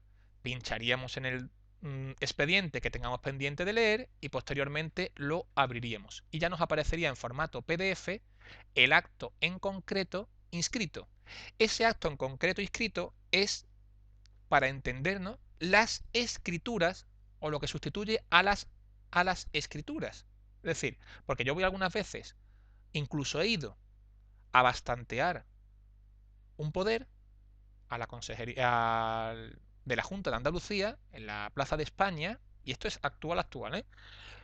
Con la adaptación estatutaria realizada, aprobada por el registro de cooperativas, y me dicen que no me pueden, que no me pueden bastantear el poder, puesto que no está elevada a público la adaptación.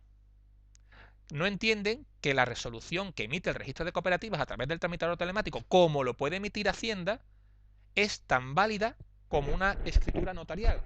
Y aparece dentro de las resoluciones, no sé si habéis tenido la oportunidad de ver alguna, en el margen inferior de cada una de las páginas, la huella digital de la consejería. ¿Habéis visto alguna resolución? ¿Habéis tenido resoluciones en vuestras manos? Nieves no. Pues aparecen tampoco Carmen, tampoco, nadie ha tenido resoluciones. Pues en las resoluciones, tanto favorables, aparece una huella como... Pero si habéis visto, por ejemplo, algún modelo de Hacienda presentado, ¿algún modelo de Hacienda presentado lo habéis visto? Sí. Aparece, claro, me comentáis todos que sí, ¿no? Bueno, veis que tiene una huella, efectivamente, pues los actos de las sociedades cooperativas vienen telemáticamente con su huella digital. No es necesario elevar a público nada. Esa es, entre comillas, y digo entre comillas porque no es la expresión más correcta, pero sí la que lo identifica mejor. Son nuestras escrituras, ¿de acuerdo? Hasta aquí, ¿alguna cuestión? Vale, pues yo voy a hacer algunas preguntitas en relación a esta materia. No todas, pero sí algunas, ¿de acuerdo? ¿Qué documento habría que presentar? ¿De acuerdo?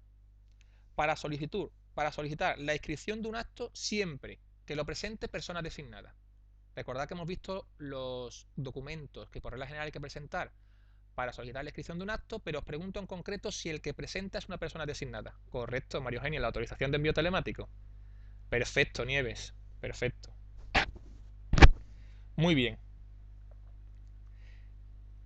Y también Guillermo, la autorización. Muy bien, muy bien. Todos muy bien. Vamos a ver. Cuando el registro de cooperativas aprecia fallos, tanto en la solicitud de inscripción como en la documentación, ¿qué plazo tenemos para subsanar y qué ocurre si no subsanamos? A ver, contestarme. Carmen dice que 10 días para subsanar, perfecto. 10 días. María Cristina preguntando, que se lo confirmo. 10 días, 10 días. Y si no se da por desistido, perfecto, Nieves, perfecto, José Francisco. María Eugenia, 10 días. Guillermo, 10 días. Ha quedado claro lo de los 10 días para subsanar, ¿no? Eso ha quedado clarísimo. Perfecto. Vale, muy bien, muy bien. Y ahora,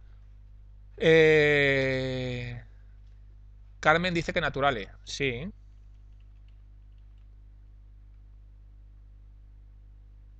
Vale.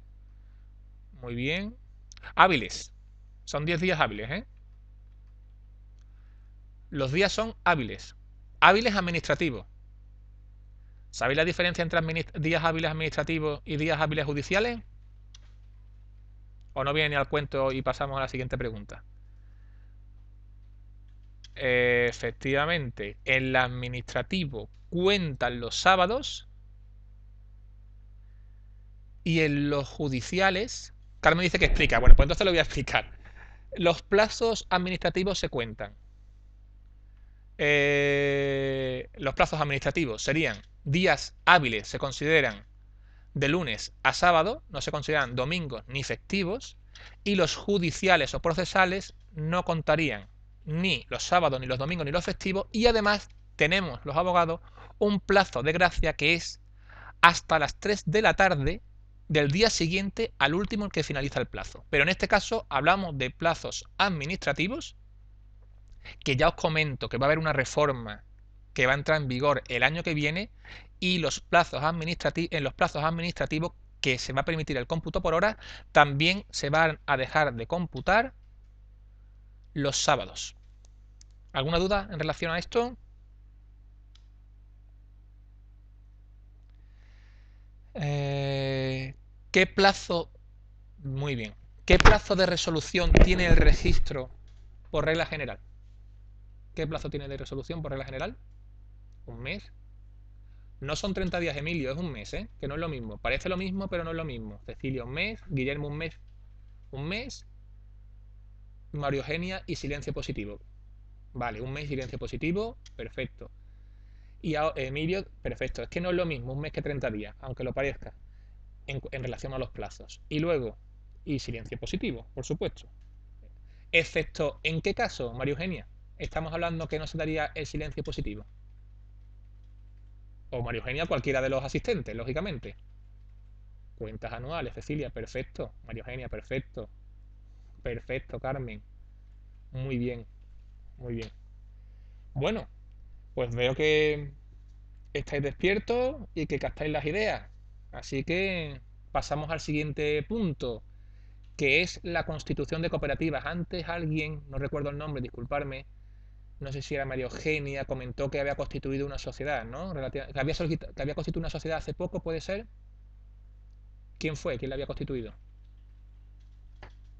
Belén. Vale, perfecto, Belén, disculpa. Bueno, pues vamos a ver un poco el procedimiento de constitución de cooperativas, que entiendo también que en vuestro caso es fundamental, porque lo primero que cuando llegue alguien a preguntaros tendréis que saber qué opciones podéis ofrecer. Muy bien. Pues dentro de lo que es la cooperativa, podemos indicar, en la constitución de cooperativa, por supuesto, podemos establecer que se ha reducido con la nueva ley el procedimiento de constitución, se ha simplificado y además se han reducido costes. ¿Por qué? Bueno, pues porque con la nueva normativa no es necesario elevar a público, salvo determinadas excepciones, como cuando se aportan bienes inmuebles al capital o la constitución de cooperativas de crédito y de seguro. ¿De acuerdo?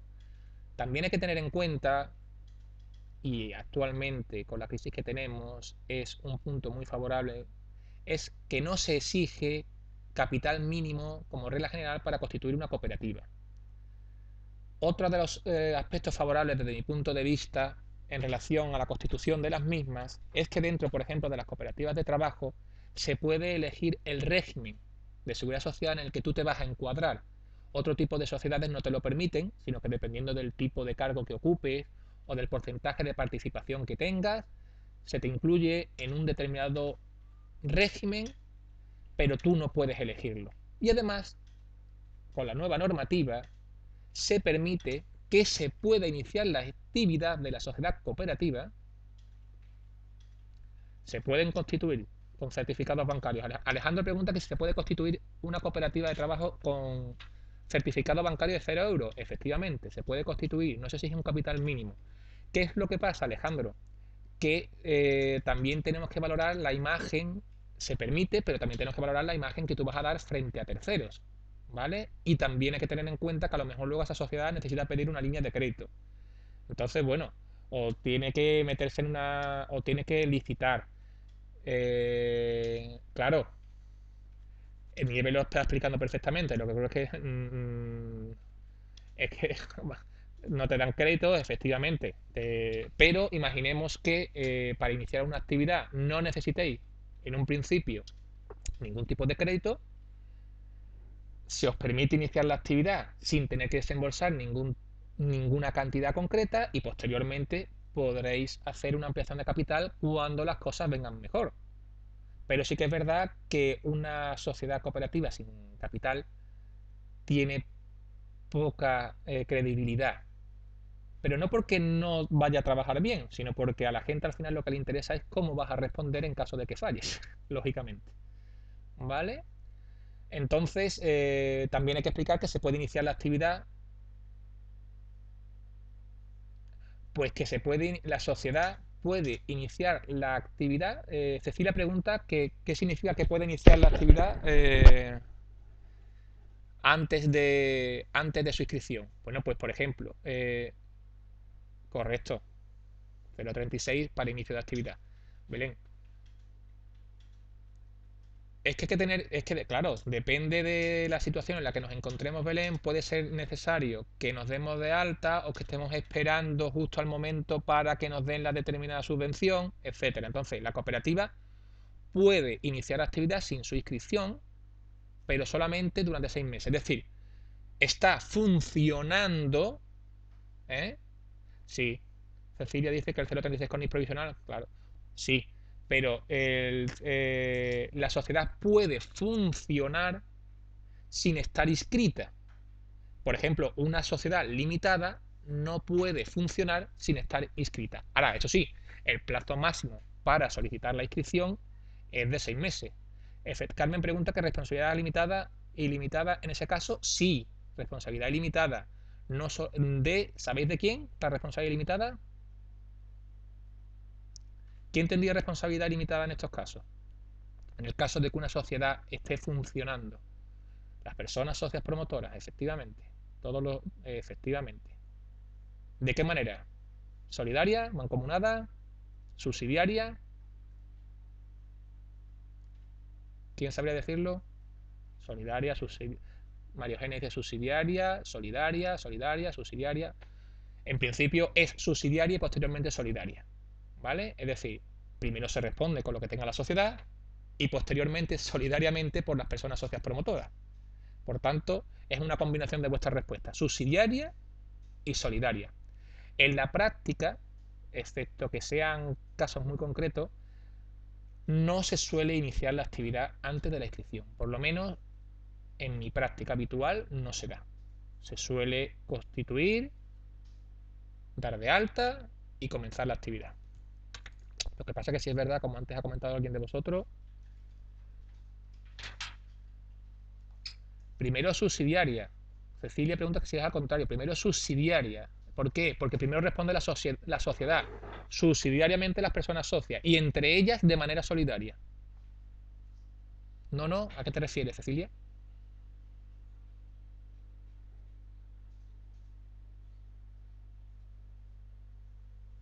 Lo normal es primero la inscripción y posterior el inicio de actividad, claro. ¿He dicho lo contrario? Sí, eso es otra cuestión distinta. Es decir, yo estoy hablando, vamos a ver, Cecilia, una cosa es que la sociedad pueda iniciar la actividad antes de su inscripción y otra cuestión es el plazo de un año que tiene la sociedad obligatoriamente que acatar desde que se inscribe hasta iniciar su actividad. Entonces, la sociedad puede durante 6 meses funcionar sin estar inscrita y la sociedad desde que se inscribe tiene un año máximo para darse de alta en actividad. ¿Me he explicado bien, Cecilia?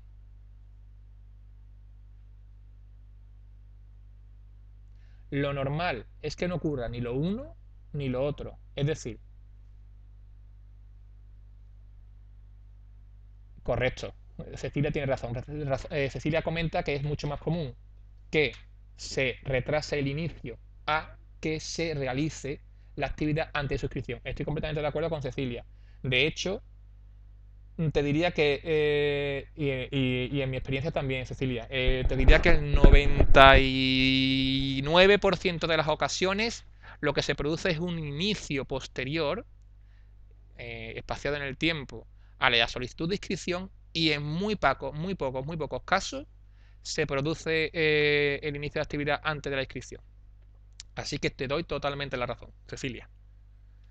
Bueno, como sabemos, y esto es importante, la personalidad jurídica se adquiere con la inscripción. Es decir, la sociedad cooperativa por eso hemos visto antes que responden solidariamente y subsidiariamente las personas promotoras, la sociedad cooperativa no tiene personalidad jurídica hasta su inscripción. Además sabemos, y enlazamos con lo que hemos visto anteriormente, que es un acto constitutivo. Por tanto, tiene validez desde su inscripción. Documentos a presentar, y esto es práctico, documentos a presentar a través del tramitador telemático para la constitución de sociedades cooperativas. Y aquí estamos hablando de cooperativas de formulario normal, no estamos hablando de las cooperativas, de la constitución de cooperativas express. Tendríamos que presentar la solicitud de inscripción a través del tramitador telemático, la autorización de envío telemático si fuera necesaria, como vimos anteriormente, acta de asamblea constituyente, el cuerpo estatutario, certificado de denominación y bancario, en el caso de que lo haya, escritura pública que englobe, esto es potestativo, excepto que haya bienes inmuebles aportados al capital, o estemos constituyendo, como hemos visto anteriormente, una sociedad de seguro, cooperativa de seguro, de crédito y de seguro, el impuesto de transmisiones patrimoniales y actos jurídicos documentados, que aquí sí es obligatorio, aunque está exento, por lo menos con la normativa actual, y cualquier otro tipo de documento que pueda exigirse en función del tipo de cooperativa que estemos constituyendo. Pero por regla general, ahí tendríamos los documentos que son necesarios presentar en caso de constitución de una cooperativa. Y vamos a entrar un poco en el contenido de un acta de asamblea constituyente. ¿Cuáles serían o cuál sería el contenido mínimo del acta de asamblea constituyente? Pues tendríamos la relación de las personas socias promotoras, la voluntad de esas personas o socias promotoras de constituir una sociedad, el cuerpo estatutario, lógicamente, que tiene que ir en un anexo, se tiene que indicar la total suscripción del capital, aunque al menos tiene que estar desembolsado el 50%, tiene que reflejarse en el acta de asamblea constituyente los cargos sociales y, por supuesto, la denominación no coincidente. Y aquí os pongo un ejemplito de acta de asamblea constituyente en la que aparece la relación de socios promotores. Yo, por supuesto, he quitado los datos, si hay alguno que se me ha escapado, no lo tengáis en cuenta, ni me denunciéis ante la Agencia Española de Protección de Datos, denominación de la sociedad, la voluntad de constituir una sociedad cooperativa, la total suscripción del capital, los cargos, etcétera. Todos los datos que deben aparecer en un acta de asamblea constituyente. ¿Hasta aquí alguna duda?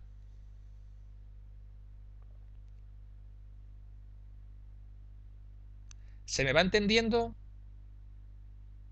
¿Queda todo relativamente claro, aunque muy bien, muchas gracias. Muchas gracias a todos. Pues vamos a ver rápidamente una novedad que tenemos con la nueva normativa, que es la...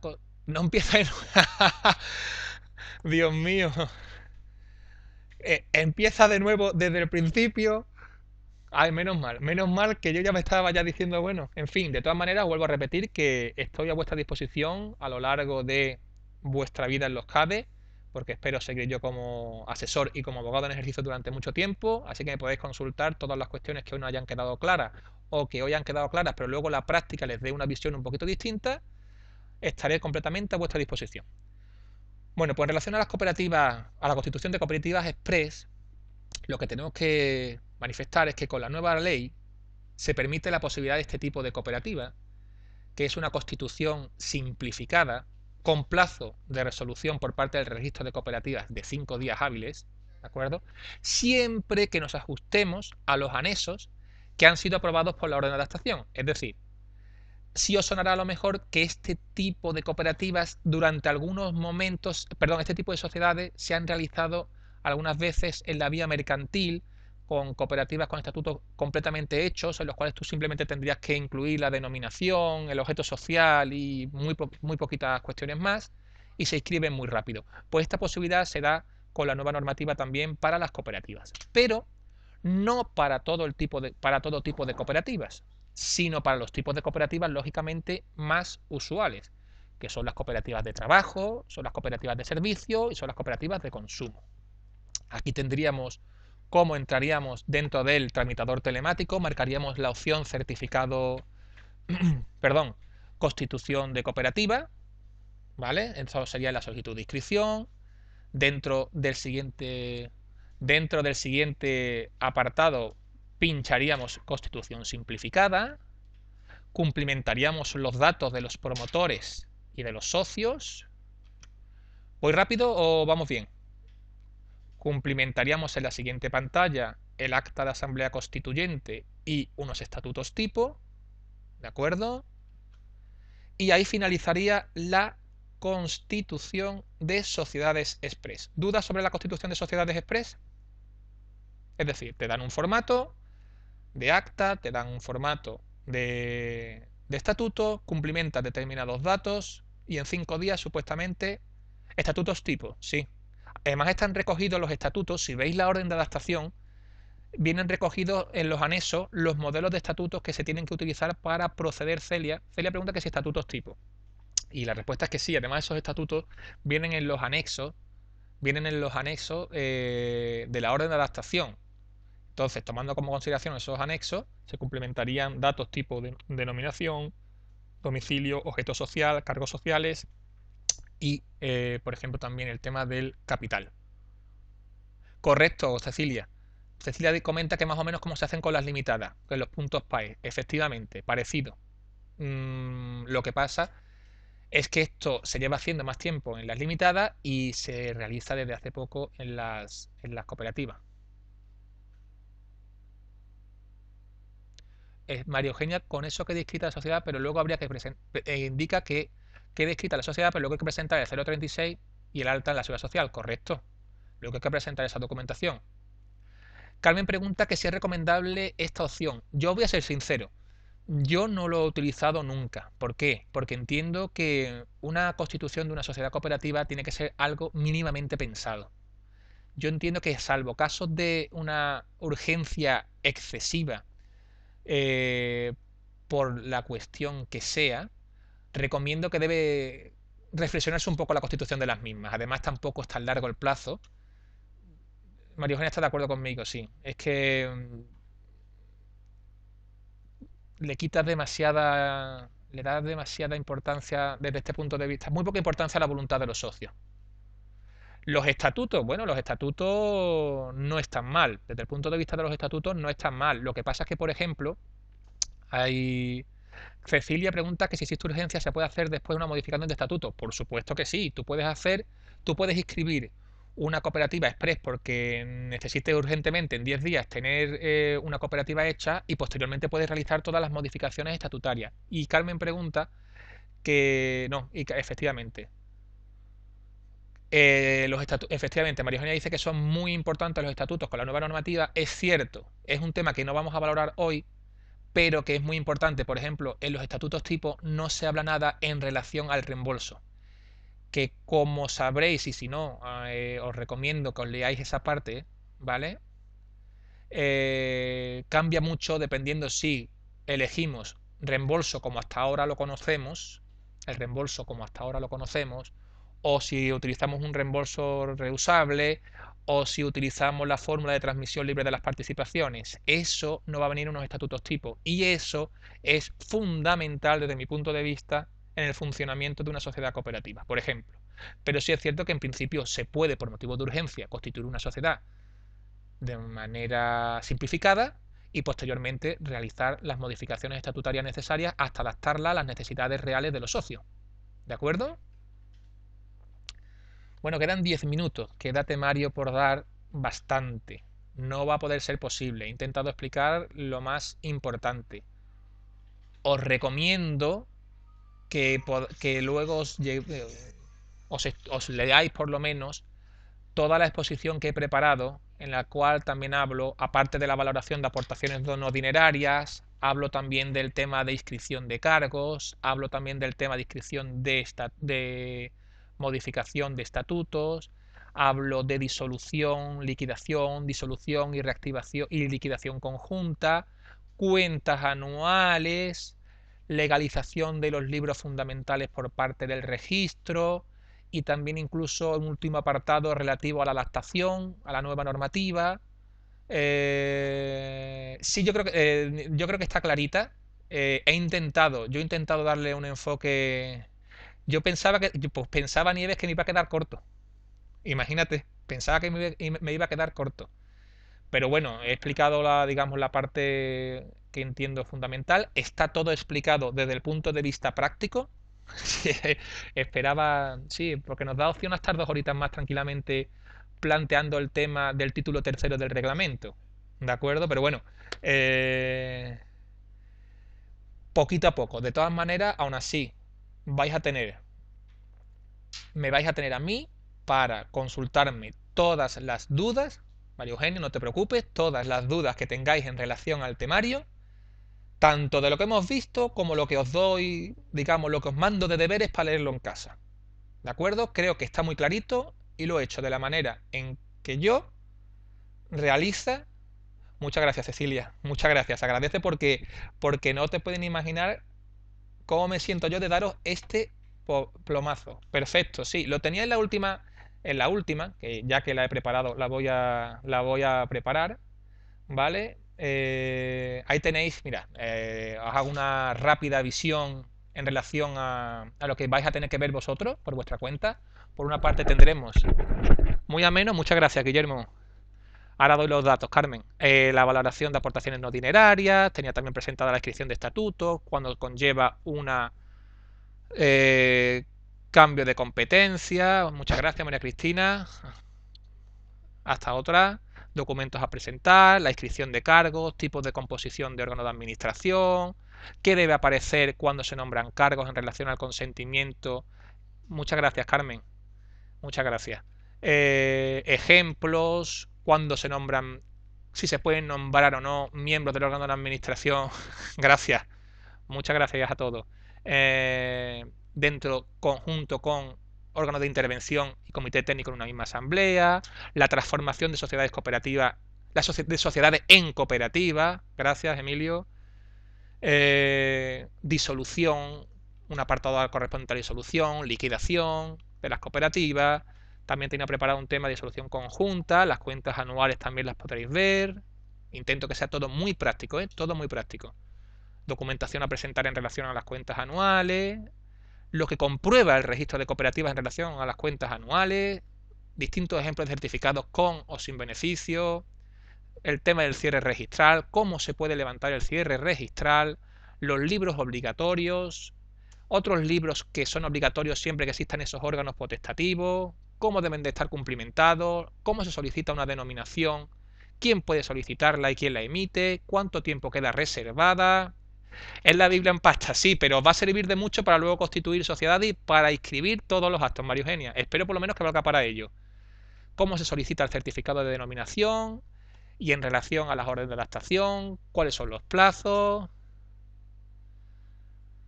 Ay, ay, ay, encuadernado y encima de la mesa, así me gusta. Los plazos de adaptación, las consecuencias de no adaptación, si es posible presentar la adaptación en un plazo distinto al que te corresponda siempre que sea anterior, se solicita autorización, qué documentación se tiene que presentar para adaptación, cómo se presentaría la solicitud de inscripción, y con esto pongo ahí a David el Nomo diciendo el live by, ¿de acuerdo? Con todos los libros que yo he tenido que estudiar para hacer este pequeño resumen o este rollazo relativo a los títulos inscribibles, al funcionamiento y organización del registro de cooperativas que he tenido que soltar y a los procedimientos de las cooperativas. Ese es mi correo electrónico, jurídico@proserco.com. Muchas gracias de que digáis que no sea un rollo, por lo menos que resulte práctico y que os sirva para cuando os encontréis os tengáis que enfrentar ante una situación de las que hemos valorado o de las que os dejo. Mi nombre, os lo vuelvo a repetir, soy Sergio Moreno Velasco, abogado en ejercicio y asesor de Proserco Sociedad Cooperativa Andaluza. Y que me necesitéis, efectivamente. Nieves, muchas gracias. Carmen, muchas gracias. Y, y si no tenéis, muchas gracias a todos. Espero que os sirva. Muchas gracias, Carmen. Muchas gracias, Cecilia. Espero que en la valoración me digáis los aspectos a mejorar, porque uno no tiene que aprender del azúcar, sino de lo que Si me lo merezco, sí, pero siempre seguro que hay aspectos a mejorar y son muy importantes. Pregunta, Carmen. Pregunta. Hasta luego, Alejandro. Muchas gracias.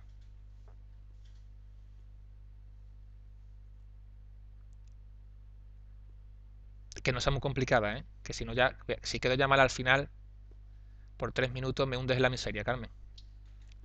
Que sea una pregunta sencillita. Agradeceros a todos, mientras Carmen plantea la pregunta, la paciencia que habéis tenido de aguantar esta charla de 2 horas en relación a un tema que es práctico, puro y duro. ¿De acuerdo? Bueno, Carmen, te estoy esperando. ¿Qué pregunta necesitas hacer?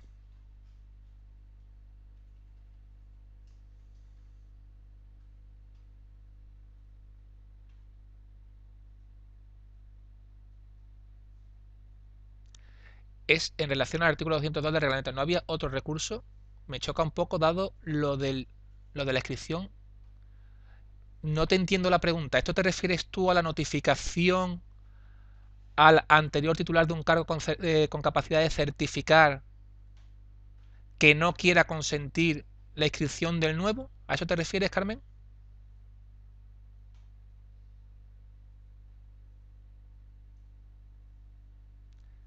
Es que actualmente... sí, se ha suprimido la escritura notarial, correcto, Carmen, pero en relación a el consentimiento prestado por un cargo saliente con capacidad de certificar tenemos dos opciones.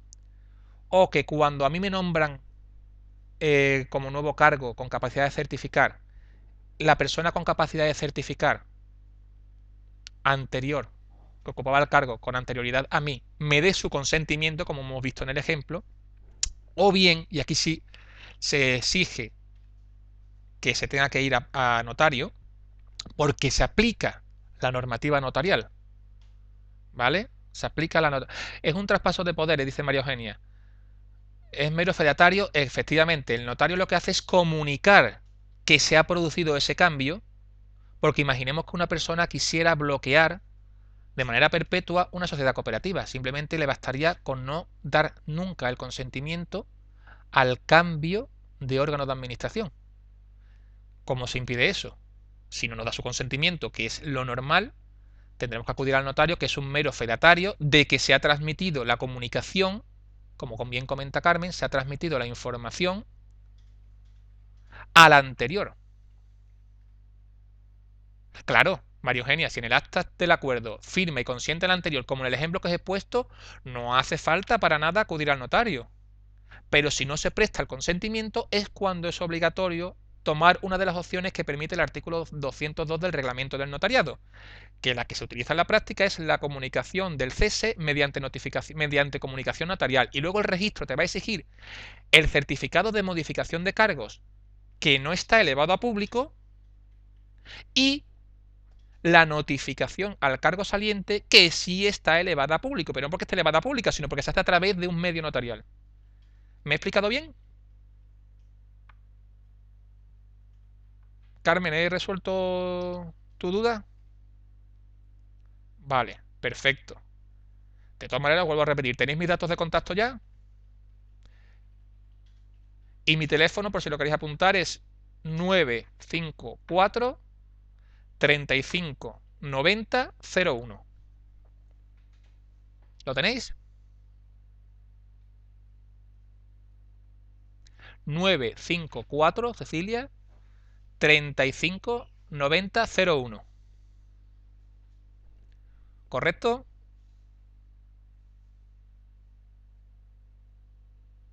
Pues muchísimas gracias a todos. Espero que estemos en contacto porque tengáis muchos actos que inscribir, que tengáis muy buen día y que os vaya muy bien todo. Saludos. Hasta luego. Adiós, adiós.